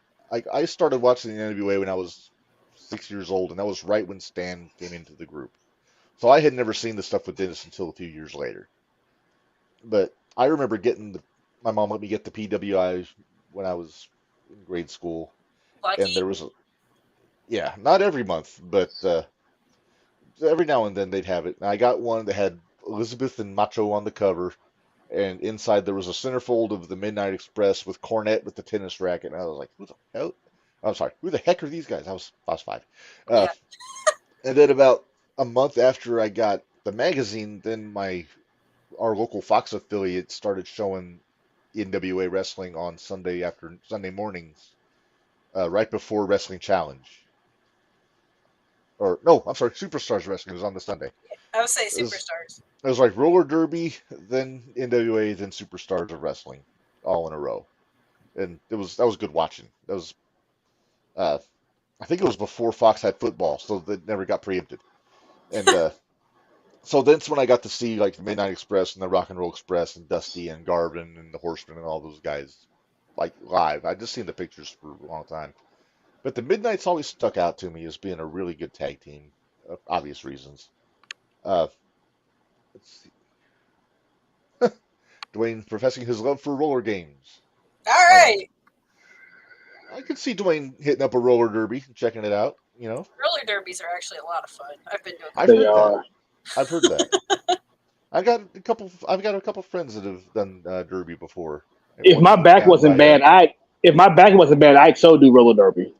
yeah, yeah. A friend of mine I went to high school with. She lives in South Carolina now, but she did derby for a while, and she always talked about how fun it was. Does But anybody else remember in '99 after ECW on TNN Roller that they would Jam, show roller? Roller Yeah, Jam. roller I jam. s- I remember because Cyrus would scream it to the rafters when he was running the network, and he would talk about Roller Jam, put the fist up and all that. So ridiculous. Ugh. But back to the Midnight Express, because why That's wouldn't we get off on a tangent? no, Uh, not this. no.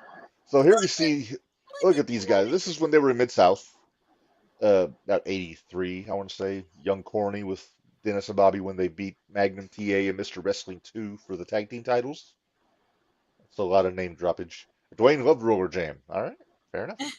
I didn't watch it. I basically watched DCW and then I put on more wrestling.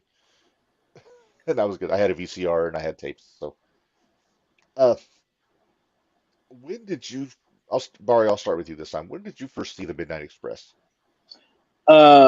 Starcade '86, the Night of the Skywalkers. Oh, the Night of the Skywalkers.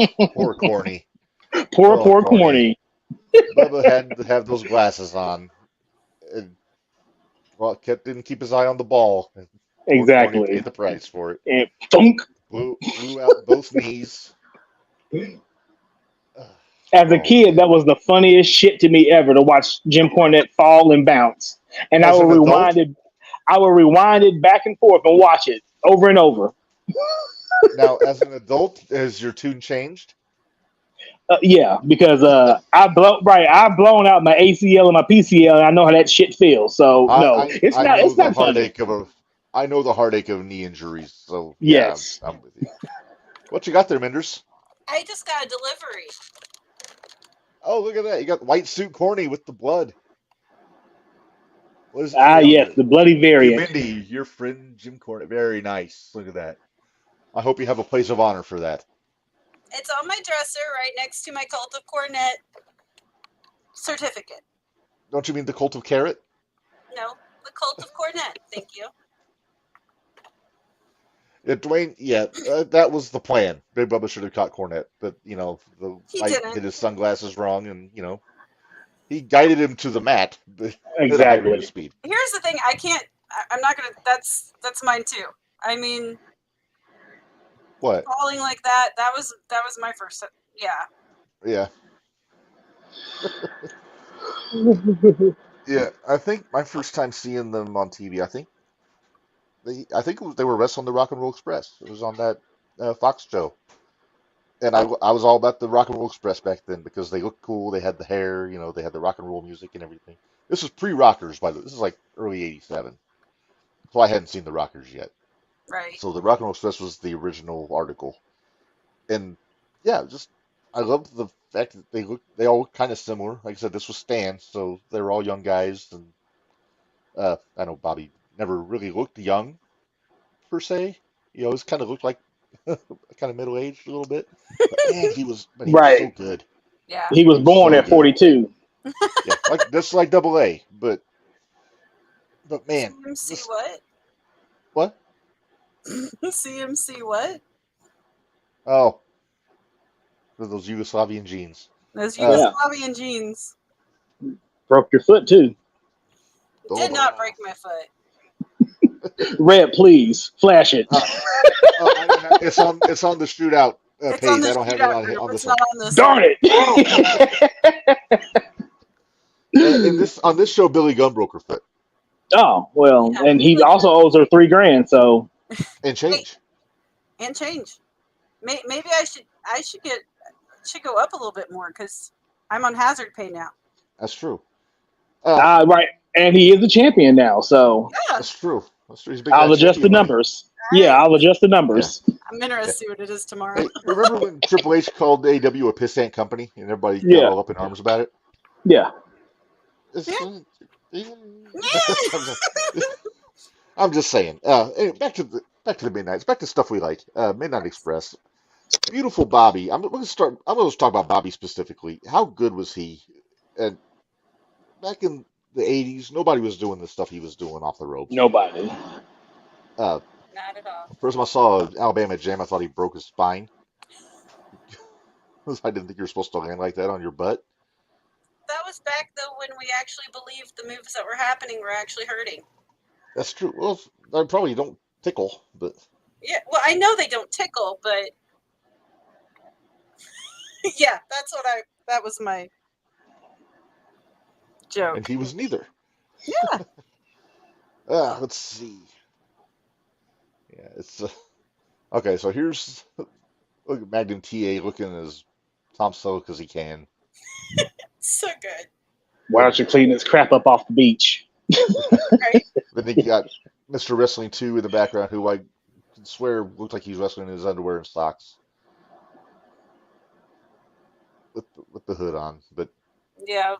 that's a picture from Mid South. I think that's right around the time when they won their first tag title there, and they had a great run in Mid South. I watched it later on, like when I think it was around time of YouTube. I started watching the Mid South stuff, and you'd see the things like, and they did some crazy stuff there, not just in matches, but that's where they first did the birthday cake spot. And Birthday cakes and I'm wrestling do sorry, not I'm mix. sorry, it's not birthday cake. It was a cake because they won the tag titles and they were celebrating. Then Well, the Rock and cake Roll and came out, and wrestling does not mix. When no, will No, it it we doesn't. doesn't. learn this? It does not.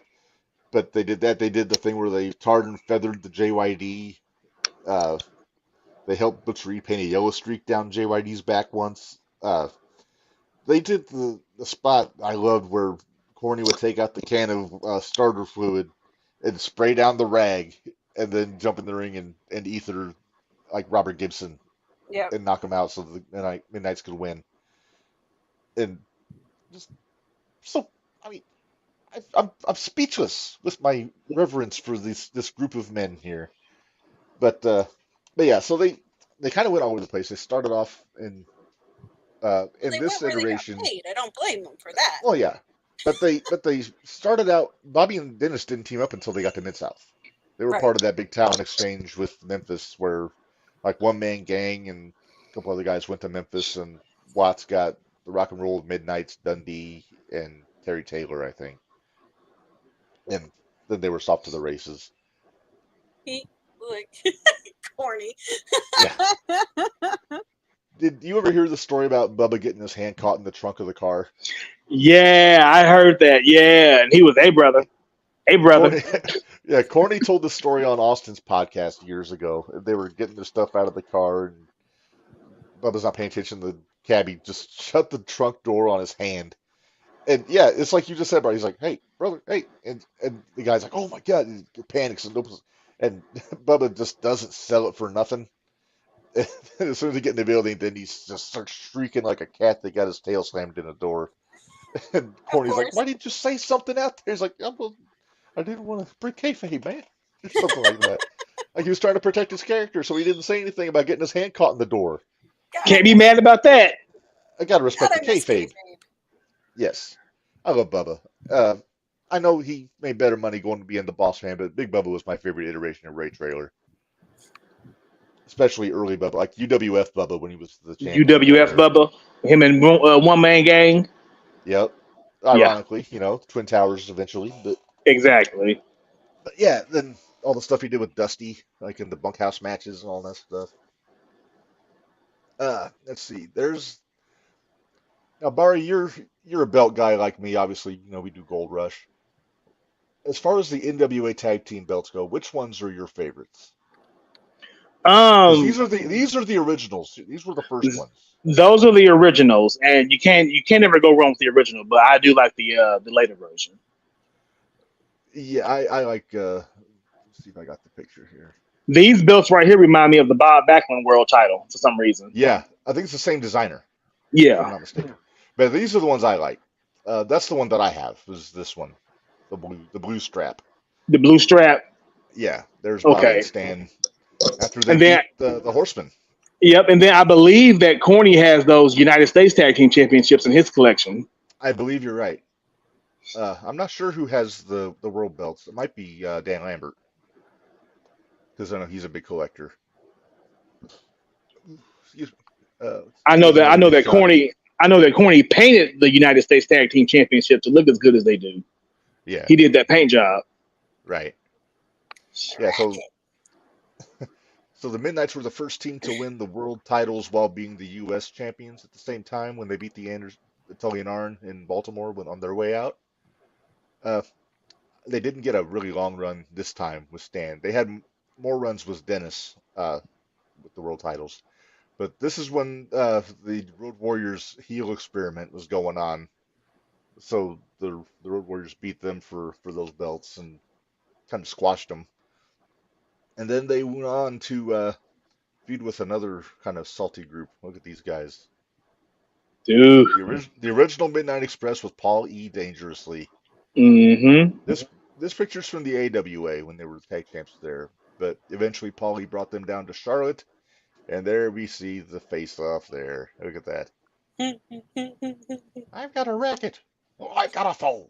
I've got a phone. It was a big phone too. It was one of Yeah, those brick yeah. phones. But we'd be remiss if we didn't show this picture, Menders. Hey, that White looks suit, familiar. white suit, corny. That's when the Midnights first showed up, the Poly Midnights, and they beat the piss out of Corny with his racket, with the telephone. Uh, got in a lot of trouble with the network because he was wearing a white suit and bleeding a gusher. But Mm-hmm. yeah, that's where that action figure comes from there. Who bled a Yes. gusher in a white suit? Believe me, we used Oh, to be able to sing the whole. Well, we still can, but yeah. Uh, then, of course, when Corny had to get his hands dirty, look at that chiseled physique there. oh, I corny. wish some manager would wrestle in this kind of outfit again. The full body suit with the trunks over it, and all the padding. This is good manager wrestling 101. Protect your wrestler or your manager. Yes, absolutely.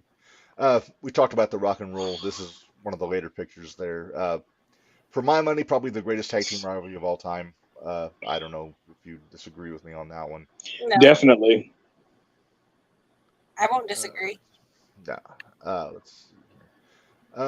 And Hell, then there's hell, they, this. hell, they were still having tag team matches less than 10 years ago. So yeah, Yeah, yeah.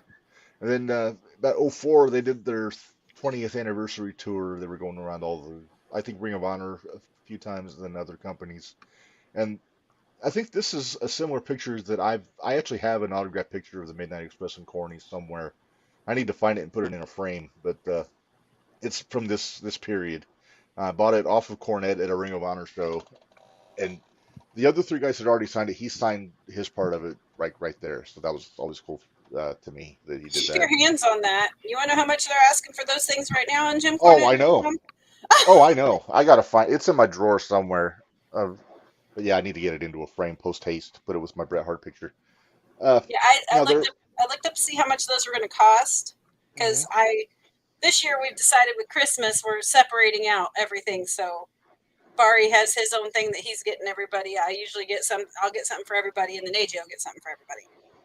And I'm the one that gets stuck with the memorabilia one because Oh for the boy. past couple of years it's been corny stuff. So I Hmm. looked to see how much they were. Holy It's not crap! I good. don't have that type of money. Kiss it. It's not good. You ain't No. getting it.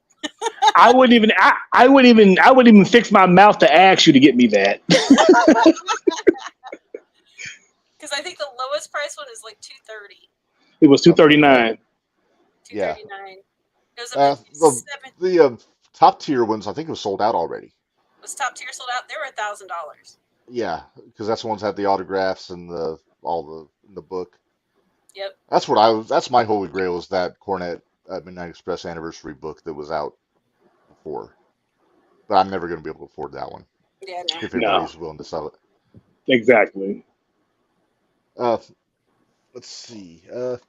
I guess we can't talk about the Midnights and Corny without talking about Corny and his we'll call it controversial turn of phrase and outspoken uh, outlook on wrestling and everything. Everybody complains about his outlook on wrestling, but I you know tend to what? agree with most of it. I do I don't too. agree with everything. I don't agree with everything. It's like some of the things I don't agree with are like his sometimes how he takes the women's wrestling places and things like that. He's not a big women's wrestler or fanatic, and I understand that. Well, he has beef with Baby Doll. Right, I know. A I don't perfect blame him. 10. Yeah. I don't blame him, Hmm. but it's like AJ. Yeah, AJ is in charge of the liquor gifts. Oh, there you go. Uh, yeah, Corny. I agree with a lot of what he says about the modern wrestling. Not I'm not quite as salty about it as he is. Uh, I don't really listen to his political views or anything like that. Not that I Yeah, skip agree or that. disagree. Skip that most I of the time.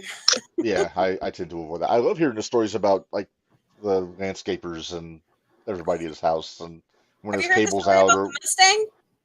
what? The That Mustang destroyed that the landed on fence. it that destroyed the Yeah. fence. Oh yeah, I heard.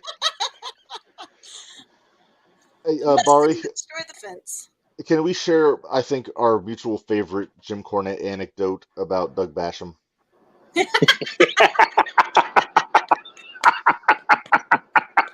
Please do. Please do. Oh boy, Squared Soccer Expo weekend. God, what was it? It was that Friday. Yeah, that Friday evening when we first got Friday. Yes. there. And we're all moving around and going to different rooms I, and seeing everybody and everything. And I happened to I don't pass. think I found you yet. No, no, yeah, yeah, no, we hadn't found the Rebs yet. But Minder and I was moving around this large room. Everybody had their booth set up and Hmm. autographs and everything. And I happened to pass by Rip Rogers' table. And he said, "Hey, young man, will you take a picture for me?" Yeah, sure. So, I take a picture. I take 2 or 3 pictures, to make sure they pick out the one that's best. He Sure. says, "Thank you," and shakes my hand. Doug, right. Well, Basham, which one was it? Doug. There was Doug. Okay, I'll get him confused. So then Doug Basham is there standing behind me. He's like, "Hey, will you take a picture for me too?" Yeah, sure. And as I turn around, I see his eyes go down and see my shirt. And I'm wearing the famous "Thank You, Fuck You, Bye" shirt. And I audibly hear him go, "Ugh." Now, So I take the picture. He says, "Thank you." I hold my hand out to shake his hand, and he just walks away. I said, so "Oh, you're a little shaken up, aren't you? You're that makes salty me wonder, still." is it because he doesn't like Corny, or is it just the story because of it involved him, like where the phrase It came was a from? little mixture of both. Exactly. And then here goes the kicker. I wasn't even thinking about it whenever I turned around and seen him. Like I didn't think about what shirt I had on. And he looked down and looked at me and said, "Ugh." I said, "Oh shit. It's Now, you." if I remember right, most people enjoyed the shirt Oh yeah. when we were walking around. Yeah. A lot of Yeah. corny They did. heads at the We had a expo. lot of people come up and ask us where Yeah, we got our shirts. And I was like, yeah. got it from JimCornette.com. Come on now. And they are discontinued now. Yep. That breaks my heart. I got the face shirt, and I'm gonna get the lazy booking shirt eventually, but I wanted to get that thank you, fuck you, bye shirt. That Uh, was, we were talking about Christmas gifts. That was Christmas gifts to all of us one year. Yeah, exactly. Matching face mask to go with it. Yep. yeah. That say Well, thank you, fuck you, bye on them. I showed you my "You're welcome back at you, hello" shirt idea. Yeah. No. No. I just want to get a one-off made of that and wear it to someplace where Corny's gonna be at, just so he Yeah. notices it. Good luck with that. Go But walk yeah, around Louisville with it. See how that works for you. oh man. Yeah, but Corny, the story goes in OVW, Doug Basham was his top heel. I guess I don't remember him with long hair. I didn't see him until later on, but I guess this big jacked up guy with the long hair and the leather pants looked awesome.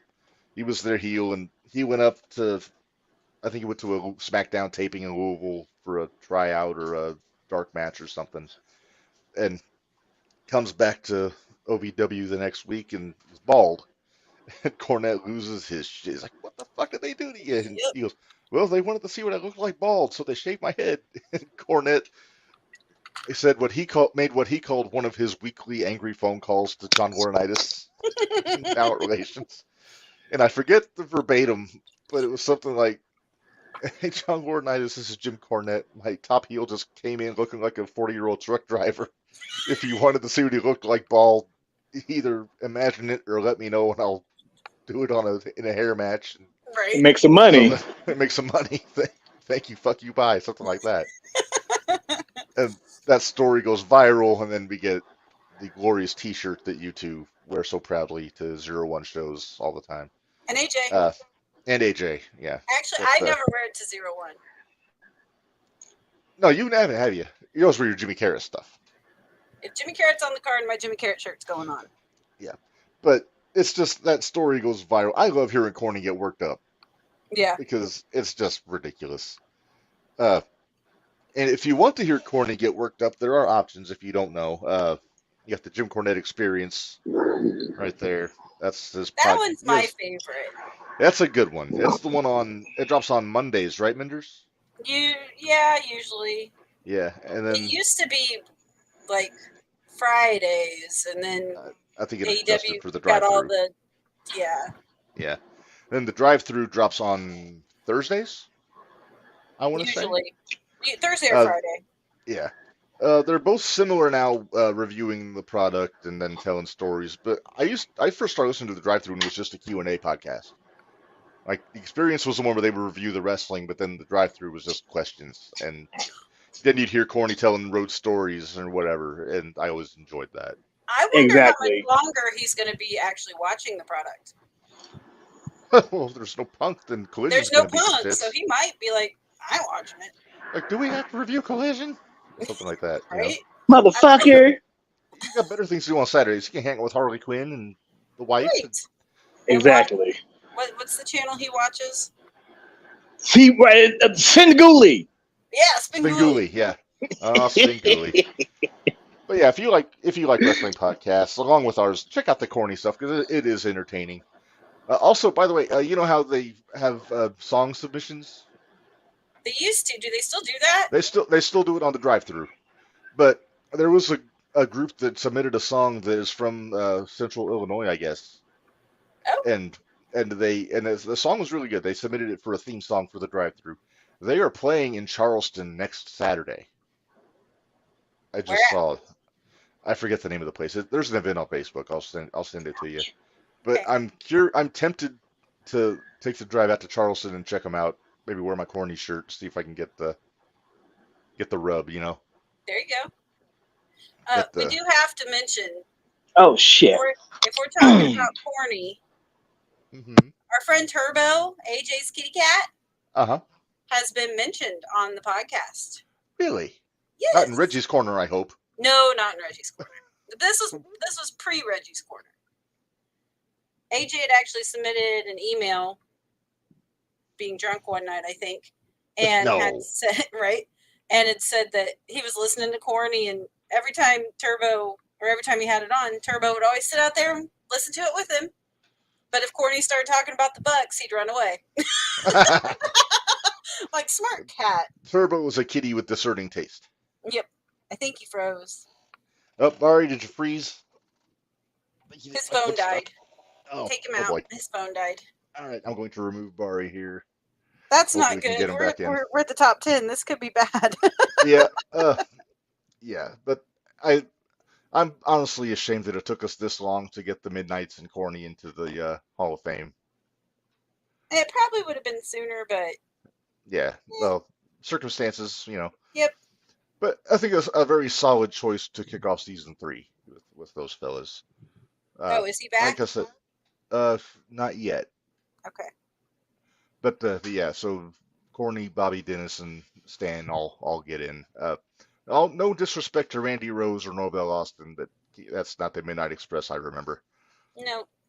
So that's the name of that tune, as they say. Good pick, Greg. Crap, Thank that means you. I got to do in 2 weeks. You pick the next one. Okay. Now the difference is you can't keep it a surprise because I have to make the graphics. Yeah, I know. I have an idea because it's somebody that I know a lot about. Okay. So. Is it this guy? No, it's not Icarus. Tony Icarus? No, it's not Tony Icarus. All right. Is it possible that he's flown too close to the sun this I think this so. past week? You know what? I don't know. I don't know. It's hard to say. It's hard. I want to see. I give it 3 months to figure out what's going to happen. Okay, that's You fair. got to give it some time to, 1, kind of die down, and then 2, see where it can go. Yeah.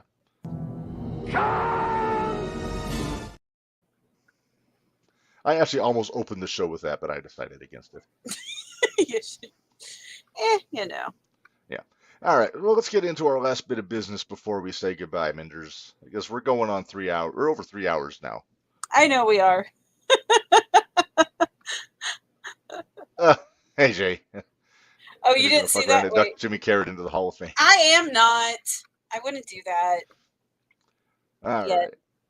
Yeah. Let's see what he does. All right. Let's move on here, Minders.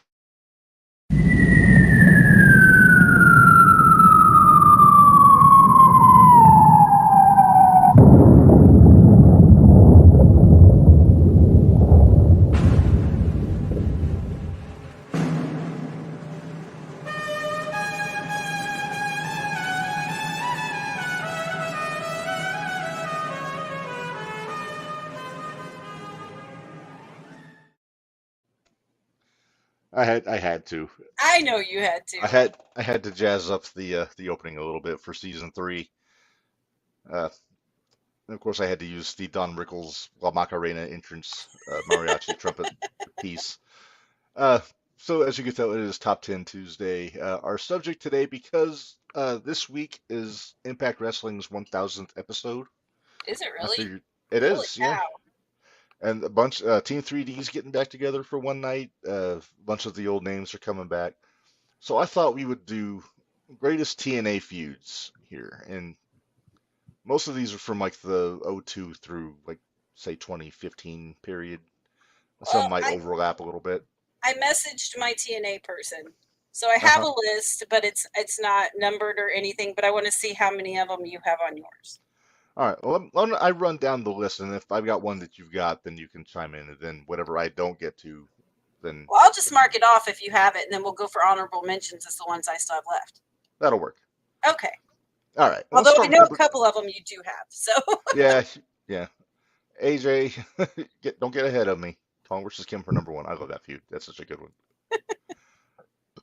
He might be mad at me here in a minute. Uh-oh. All right. Number 10.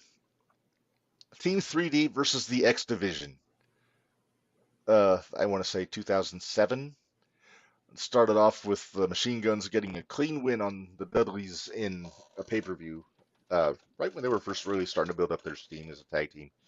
And then Team 3D just declared war on the X Division, attacked Lethal, stole his X Division title belt, beat up Sanjay, beat up the Guns, wound up having a fish market street fight with Shark Boy and Curry Man, where they were basically pelting each other with dead fish.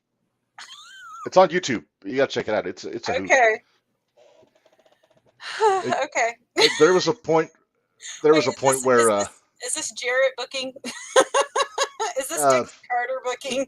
this is 2007, 2008, so it was probably might be Russo booking. Oh, good lord. Uh, but yeah, there was a point where they lost a match where the stipulation was that they couldn't wrestle if they weighed in less than 250 pounds, and both of them were clearly over like 270 at least. But every week they'd have to get on the scale, and miraculously they would make weight so they could compete. Ah. I think the scale might. Earl Hebner was doing the weigh-ins. He could have been bought, but so yeah, they did that for a while. AJ's putting up his list AJ's got a apparently. bunch of them. Yeah, he's got a few that I've got, but I'm getting there. So Okay. yeah, so this one's my number 10. It was a fun feud. They won an Ultimate X match with ladders. Like instead of going across the cables, they just got a ladder out and climbed up and took the X down. Well, I mean, Work smarter, not harder, as they say. exactly. All right, number 9. There you go, AJ. Gail Kim versus Awesome Kong. Put the ladies division on the map in 2007 in TNA. I believe it. This is my first time seeing Kong, and good lord, she was scary looking. And about a month after she debuted in TNA, I got to see her work in IWA Mid-South against Mickey Knuckles. I love Mickey. Yeah. At the time, Kong was the NWA Women's Champion, but she forgot the belt. She was supposed to defend it. I think Ed Schumann might have had a hand in that, saying, don't bring the belt and defend it. I actually have the last autograph picture, AEW picture of Awesome Kong in my car. Oh, yeah? Mhm. I remember she cut off Melanie Cruz's hair in the assembly hall. AJ, Yep, you're catching heat. AJ, if it makes you feel better, that is the only women's feud I have on the list. So there you go. Yeah. All right. Number 8. Bobby Roode and James Storm, post Beer Money. Obviously. Actually, in between Beer Money, they did get back together later on. But And James Storm won the TNA World Title from Kurt Angle on the Impact after Bound for Glory in 2011. And then the next week, he gave his buddy Bobby Roode a title shot because they were still in a group together. And Bobby Roode took a beer bottle, smashed it over James's head, pinned him, stole his belt from him, turned heel. nice. And it was great. They had an awesome cage match at Lockdown 2012 for the title. Funny thing, you know who Montgomery Gentry is, the country act? Yeah. So they were in the front row because they did James Storm's theme song. Oh, okay.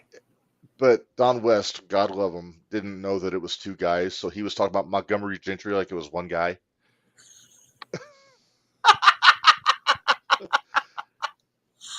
Oh, boy. Don's defense, rest his soul, he didn't know. I don't think he listened to country music. But Sounds like it. in that period of time, those two guys were so good. They were both at the top of their game. I was always a big fan of Bobby Roode way back. Well, see, my first, like I said, I was never a TNA girl. Never.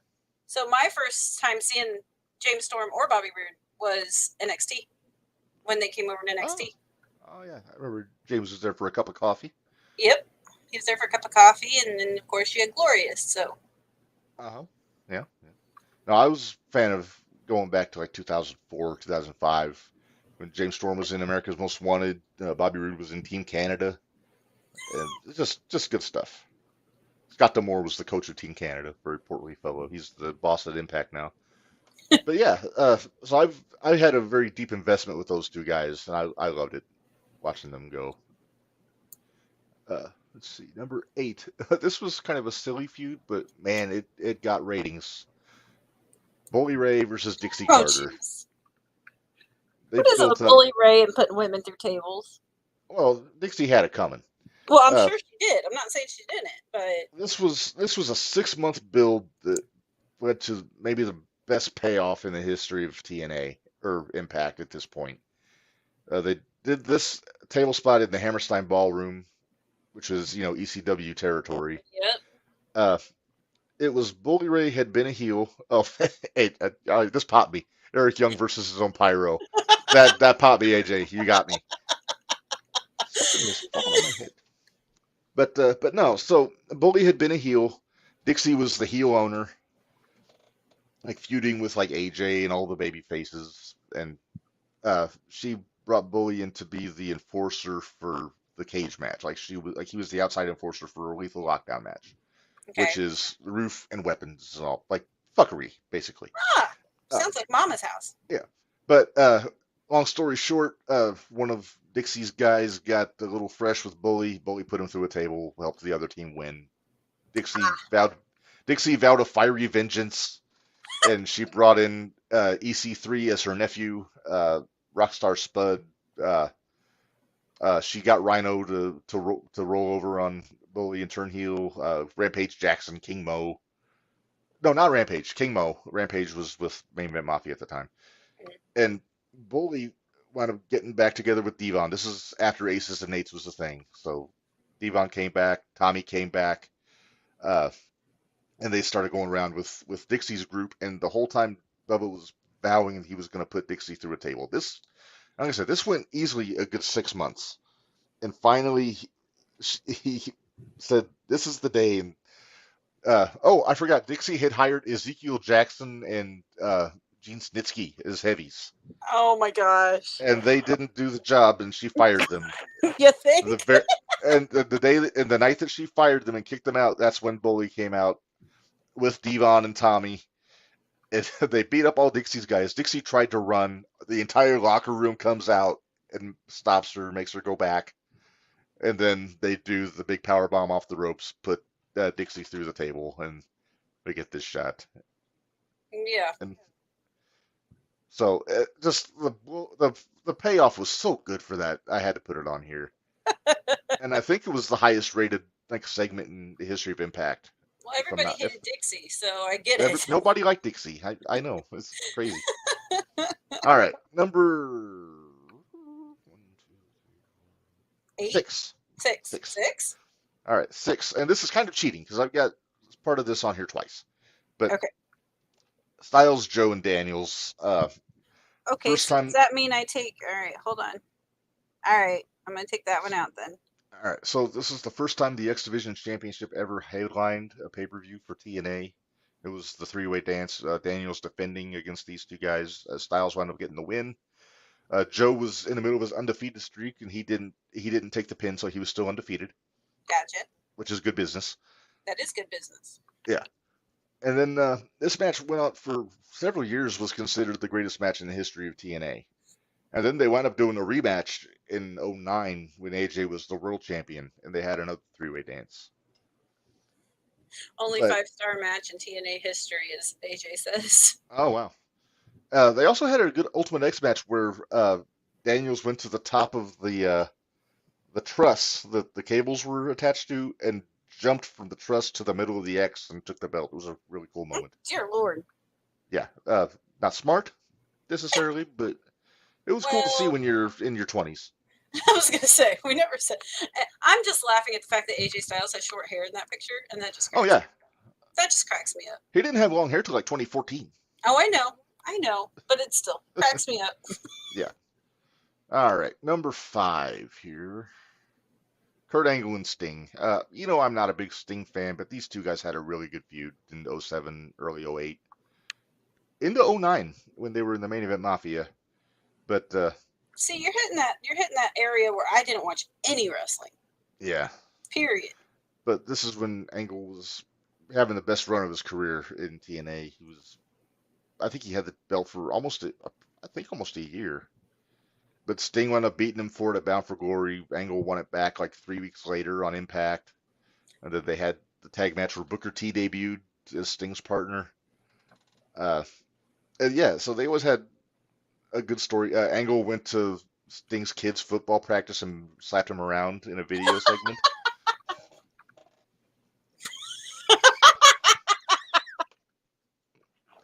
That was also when we first started seeing Karen Jarrett roll around, Karen Angle at the time.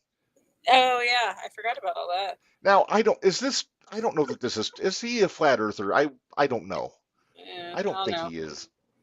I think he'd be smarter than that, you know? I don't know. You would think, but You would think. All right, moving on. moving All right, number 4, America's Most Wanted versus Triple X. AMW is probably my favorite TNA tag team ever. it was James Storm and Chris Harris. For those that remember him as Braden Walker in WWE in Mhm. the late 2000s.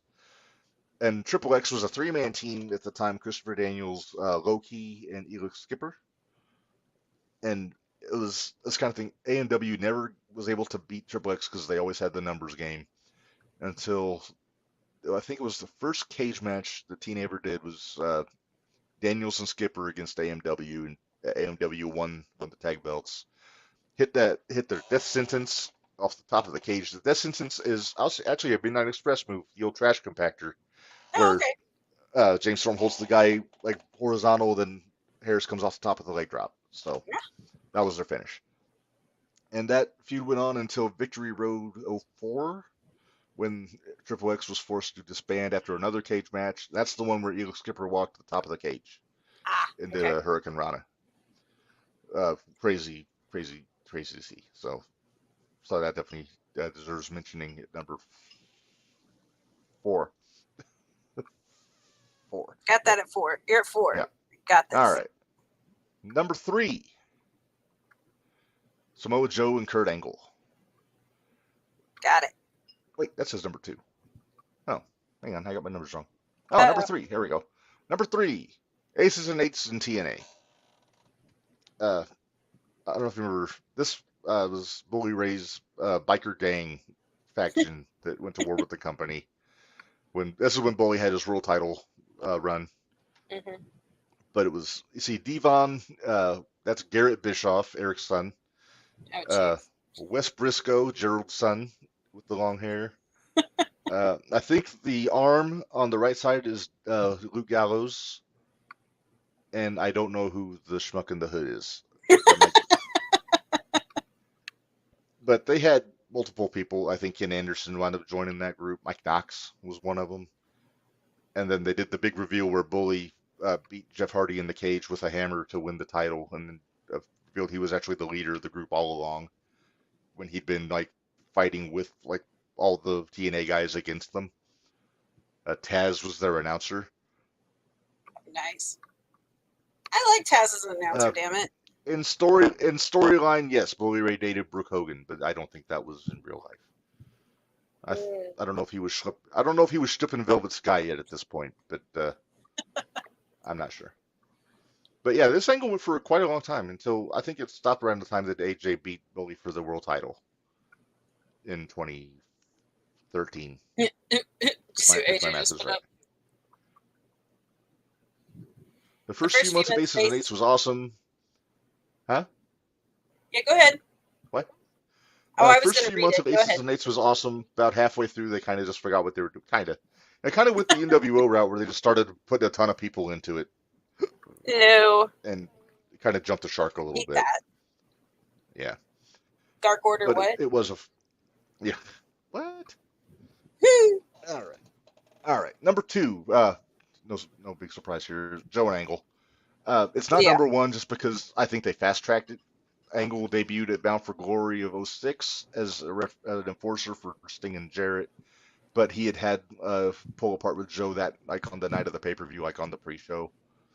And then Mm-hmm. if it was me, I would have waited until like build it up for a couple months before you put them in the ring together. But they just put them right in the main event of the next pay-per-view, and I think that was they just fast tracked it too much. And Yeah. then they wound up wrestling each other like three consecutive pay-per-views, and it kind of watered it down for me a little bit. Ah. But about a year and a half later, Joe got his first world title, beating Angle in the cage, lockdown, and they were former tag champions together. Uh, they had the match with Team 3D. 3D was the TNA tag champions. Joe was the X Division champion. Angle was the world champion, and it was a winner take all match, like where if one of the Dudleys pinned one of the other guys, they would win their title, that kind of thing. Gotcha. And then Joe and Angle wound up winning, so they won the tag titles, and then uh, they couldn't coexist. Old school booking. And Shocker. Angle wound up winning a match where he got everything, so he held like all of the major championships plus the IWGP championship. And yeah, it was a to do. All the gold. All the gold. Yeah, all the gold. And then he actually defended every title on one pay-per-view and lost all but one. Oh, jeez. Because Jay Lethal beat him for the X title. Pac-Man Jones and R-Truth beat him and Sting. I guess Sting was his proxy partner for the title, for the tag titles, and then he beat Abyss in a cage for the title. Damn. Yeah. So I have But, one. hang on, I got one two- more. I know, but I'm just trying to figure. I've got 3 here, so let's see if you hit any of these 3. All right. Like I said, I cheated a little bit earlier. My number one feud is just the two guys, Styles and Daniels. Well, yeah, okay. I had marked that one 'Cause, off earlier because that was right, one of mine. because you had that's already Styles on. and Daniels and Joe. But in this case, I mean, they had 2 30-minute Iron Man matches in 1 year, That's both for the X crazy. Division Championship. They had the match that really put TNA in motion, which was at the NWA 53rd anniversary show. They had a 53rd in. Okay. It was like an indie show. It was like a convention kind of thing. But Oh, these okay. two guys had a match on the show that was like everybody was raving about it. Tape traders were going nuts about it, and they both wound up in TNA, and then they put them together. And uh, it's also around the time that they had a match in IWA Mid South at the Ted Petty Invitational that was really good. Maybe the best match I'd seen in IWA was those two guys. I So believe it. I mean, it's look a case at where, his. yeah, and also former tag team champions together in '06. They beat AMW for the world titles. And This is back when AJ was kind of a pompous ass, wasn't it? yes, he was. Okay. He was kind of a cocky little bastard. Okay. But yeah, that's my number one. Well, you want the three honorable mentions then. Yeah. What do you got? So I've got Raven versus Jeff Jarrett. Okay. See if that brings Nice. back any memories for you. Because like I said, I didn't watch any of this, and No, it does. I phoned a remember. friend. Oh, big screw job when Jarrett beat Raven for the world title. AMW turned heel in Windsor, Ontario, and it was revealed that Scott D'Amore was colluding with Jarrett to get the belt off of Raven. So big scandalous angle there. It was very well done. Like I said, this is phone a friend. So Right. and then Beer Money versus Motor City Machine Guns. Nice. Great series of tag matches in 2010. They had like a best of 7 for the tag titles. It was really good. And Raven versus Abyss. Okay. I don't know a whole lot about that one. That was around the time when Raven was the world champion. It was before Spike TV, so I didn't see a lot of the impacts before then.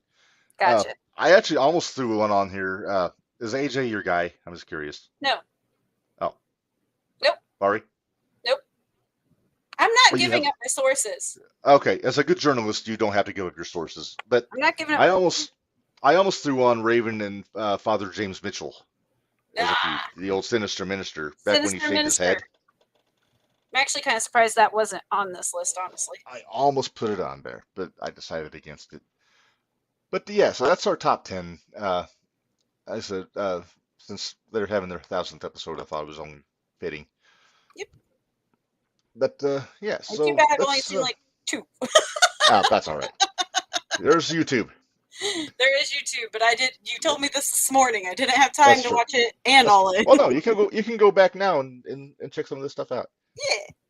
Yeah. All right. Well, let's pay some bills here, Menders, because we're going over almost 3.5 hours, and I'm hungry. Yeah. Yep. So, all right. ProWrestlingTees.com/JTRPod for most of your wrestling T-shirt needs from us here. There's just a few of them. House Fights, Draw Money, Independent Wrestling Matters. See, it doesn't look nice. Menders has the Tony's Florida Style Fast Food Booking shirt. Seemed fitting considering our discussion today. Bump Card, Get Your Shit and Move. Got the JTR Crew shirt out there. I like that one a lot. I need to order that one. I still like the House Fight one. I'm glad you finally got your House Fight. Hey, look who's back! Hey, Barry's back. Barry, you missed the top 10, man. Look who found his way back to the chat. We missed the top 10. Oh man, I hate that. Well, I at least made it back in time to say goodbye. Yeah, Just paying some bills. Oh yeah, AJ chimed in. Standards Minister managing Max the Impaler in NWA as we speak. Yep. So What was the he's top one 10? top 10 in TNA feuds. Oh, okay. All right. Sweet. Just Go top T 10. number. Let's run down it real quick, Rib. Okay. Yeah, it's like number 10 Team 3D versus the X Division. Number 9 was Gail Kim and Awesome Kong. Number 8 Bobby Roode and James Storm. Number 7 was Bully and Dixie. Yeah. Okay. Number 6 was Styles, Daniels, and Joe. 5 was Angle and Sting. 4 AMW and Triple X. I'm trying to do this all top of my head. 3 was Aces and Eights and TNA. 2 Joe and Angle. Number 1 Styles Yeah. and Daniels. Okay. All right. Decent. Can I throw in an honorable mention? Please do. Dutton Lethal. Oh, when the Guru and Black Machismo Yeah, fighting over with SoCal with Val. SoCal Val. Yep. Yep.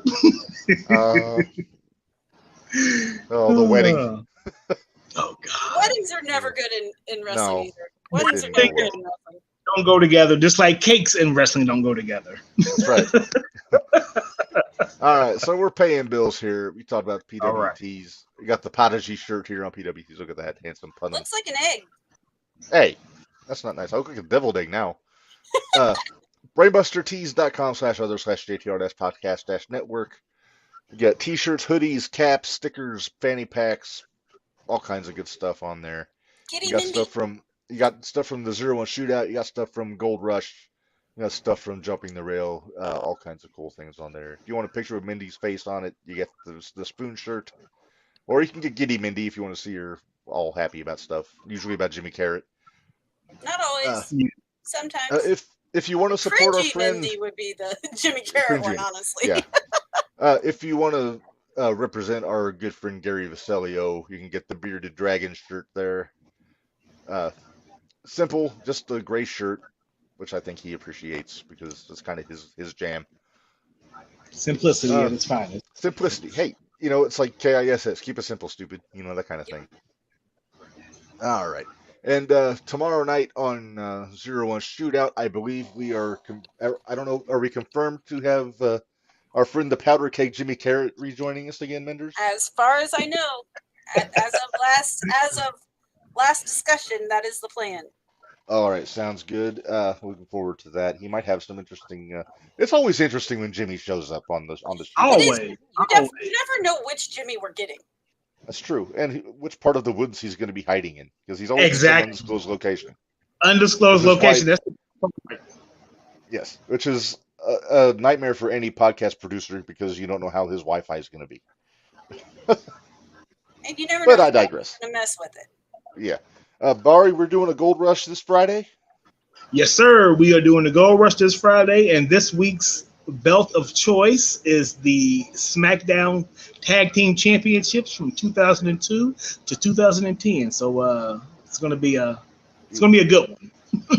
I gotta do some homework on that one, but same here. It's gonna be a fun one. I still need to think of a title for that episode. I always do the little subtitle thing, but I gotta think on that a little bit. But yeah, so that's gonna be fun. 6 o'clock on Friday on the JTR Podcast Network YouTube channel. So if you want to check that out.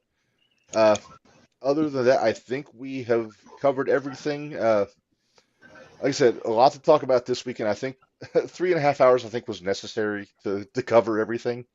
Yeah. I knew Thanks to everybody that stuck it out for the entire time. It'll drop on Thursday on the podcast. You can listen to Thanks, it. AJ. Thanks, AJ. Thanks, Dwayne. And thanks to all the other zillions of people that have been hanging out with us here. And those that will be listening on the podcast on Thursday, God's willing. So I guess we will just wrap it up because, like I said, I'm hungry. I gotta pee, and usually I'm not used to sitting here for 3.5 hours. So for Bari, for Menders, for everybody in the chat, this is Red. Remind you all, life is hard, work stiff, and we will see you in 2 weeks.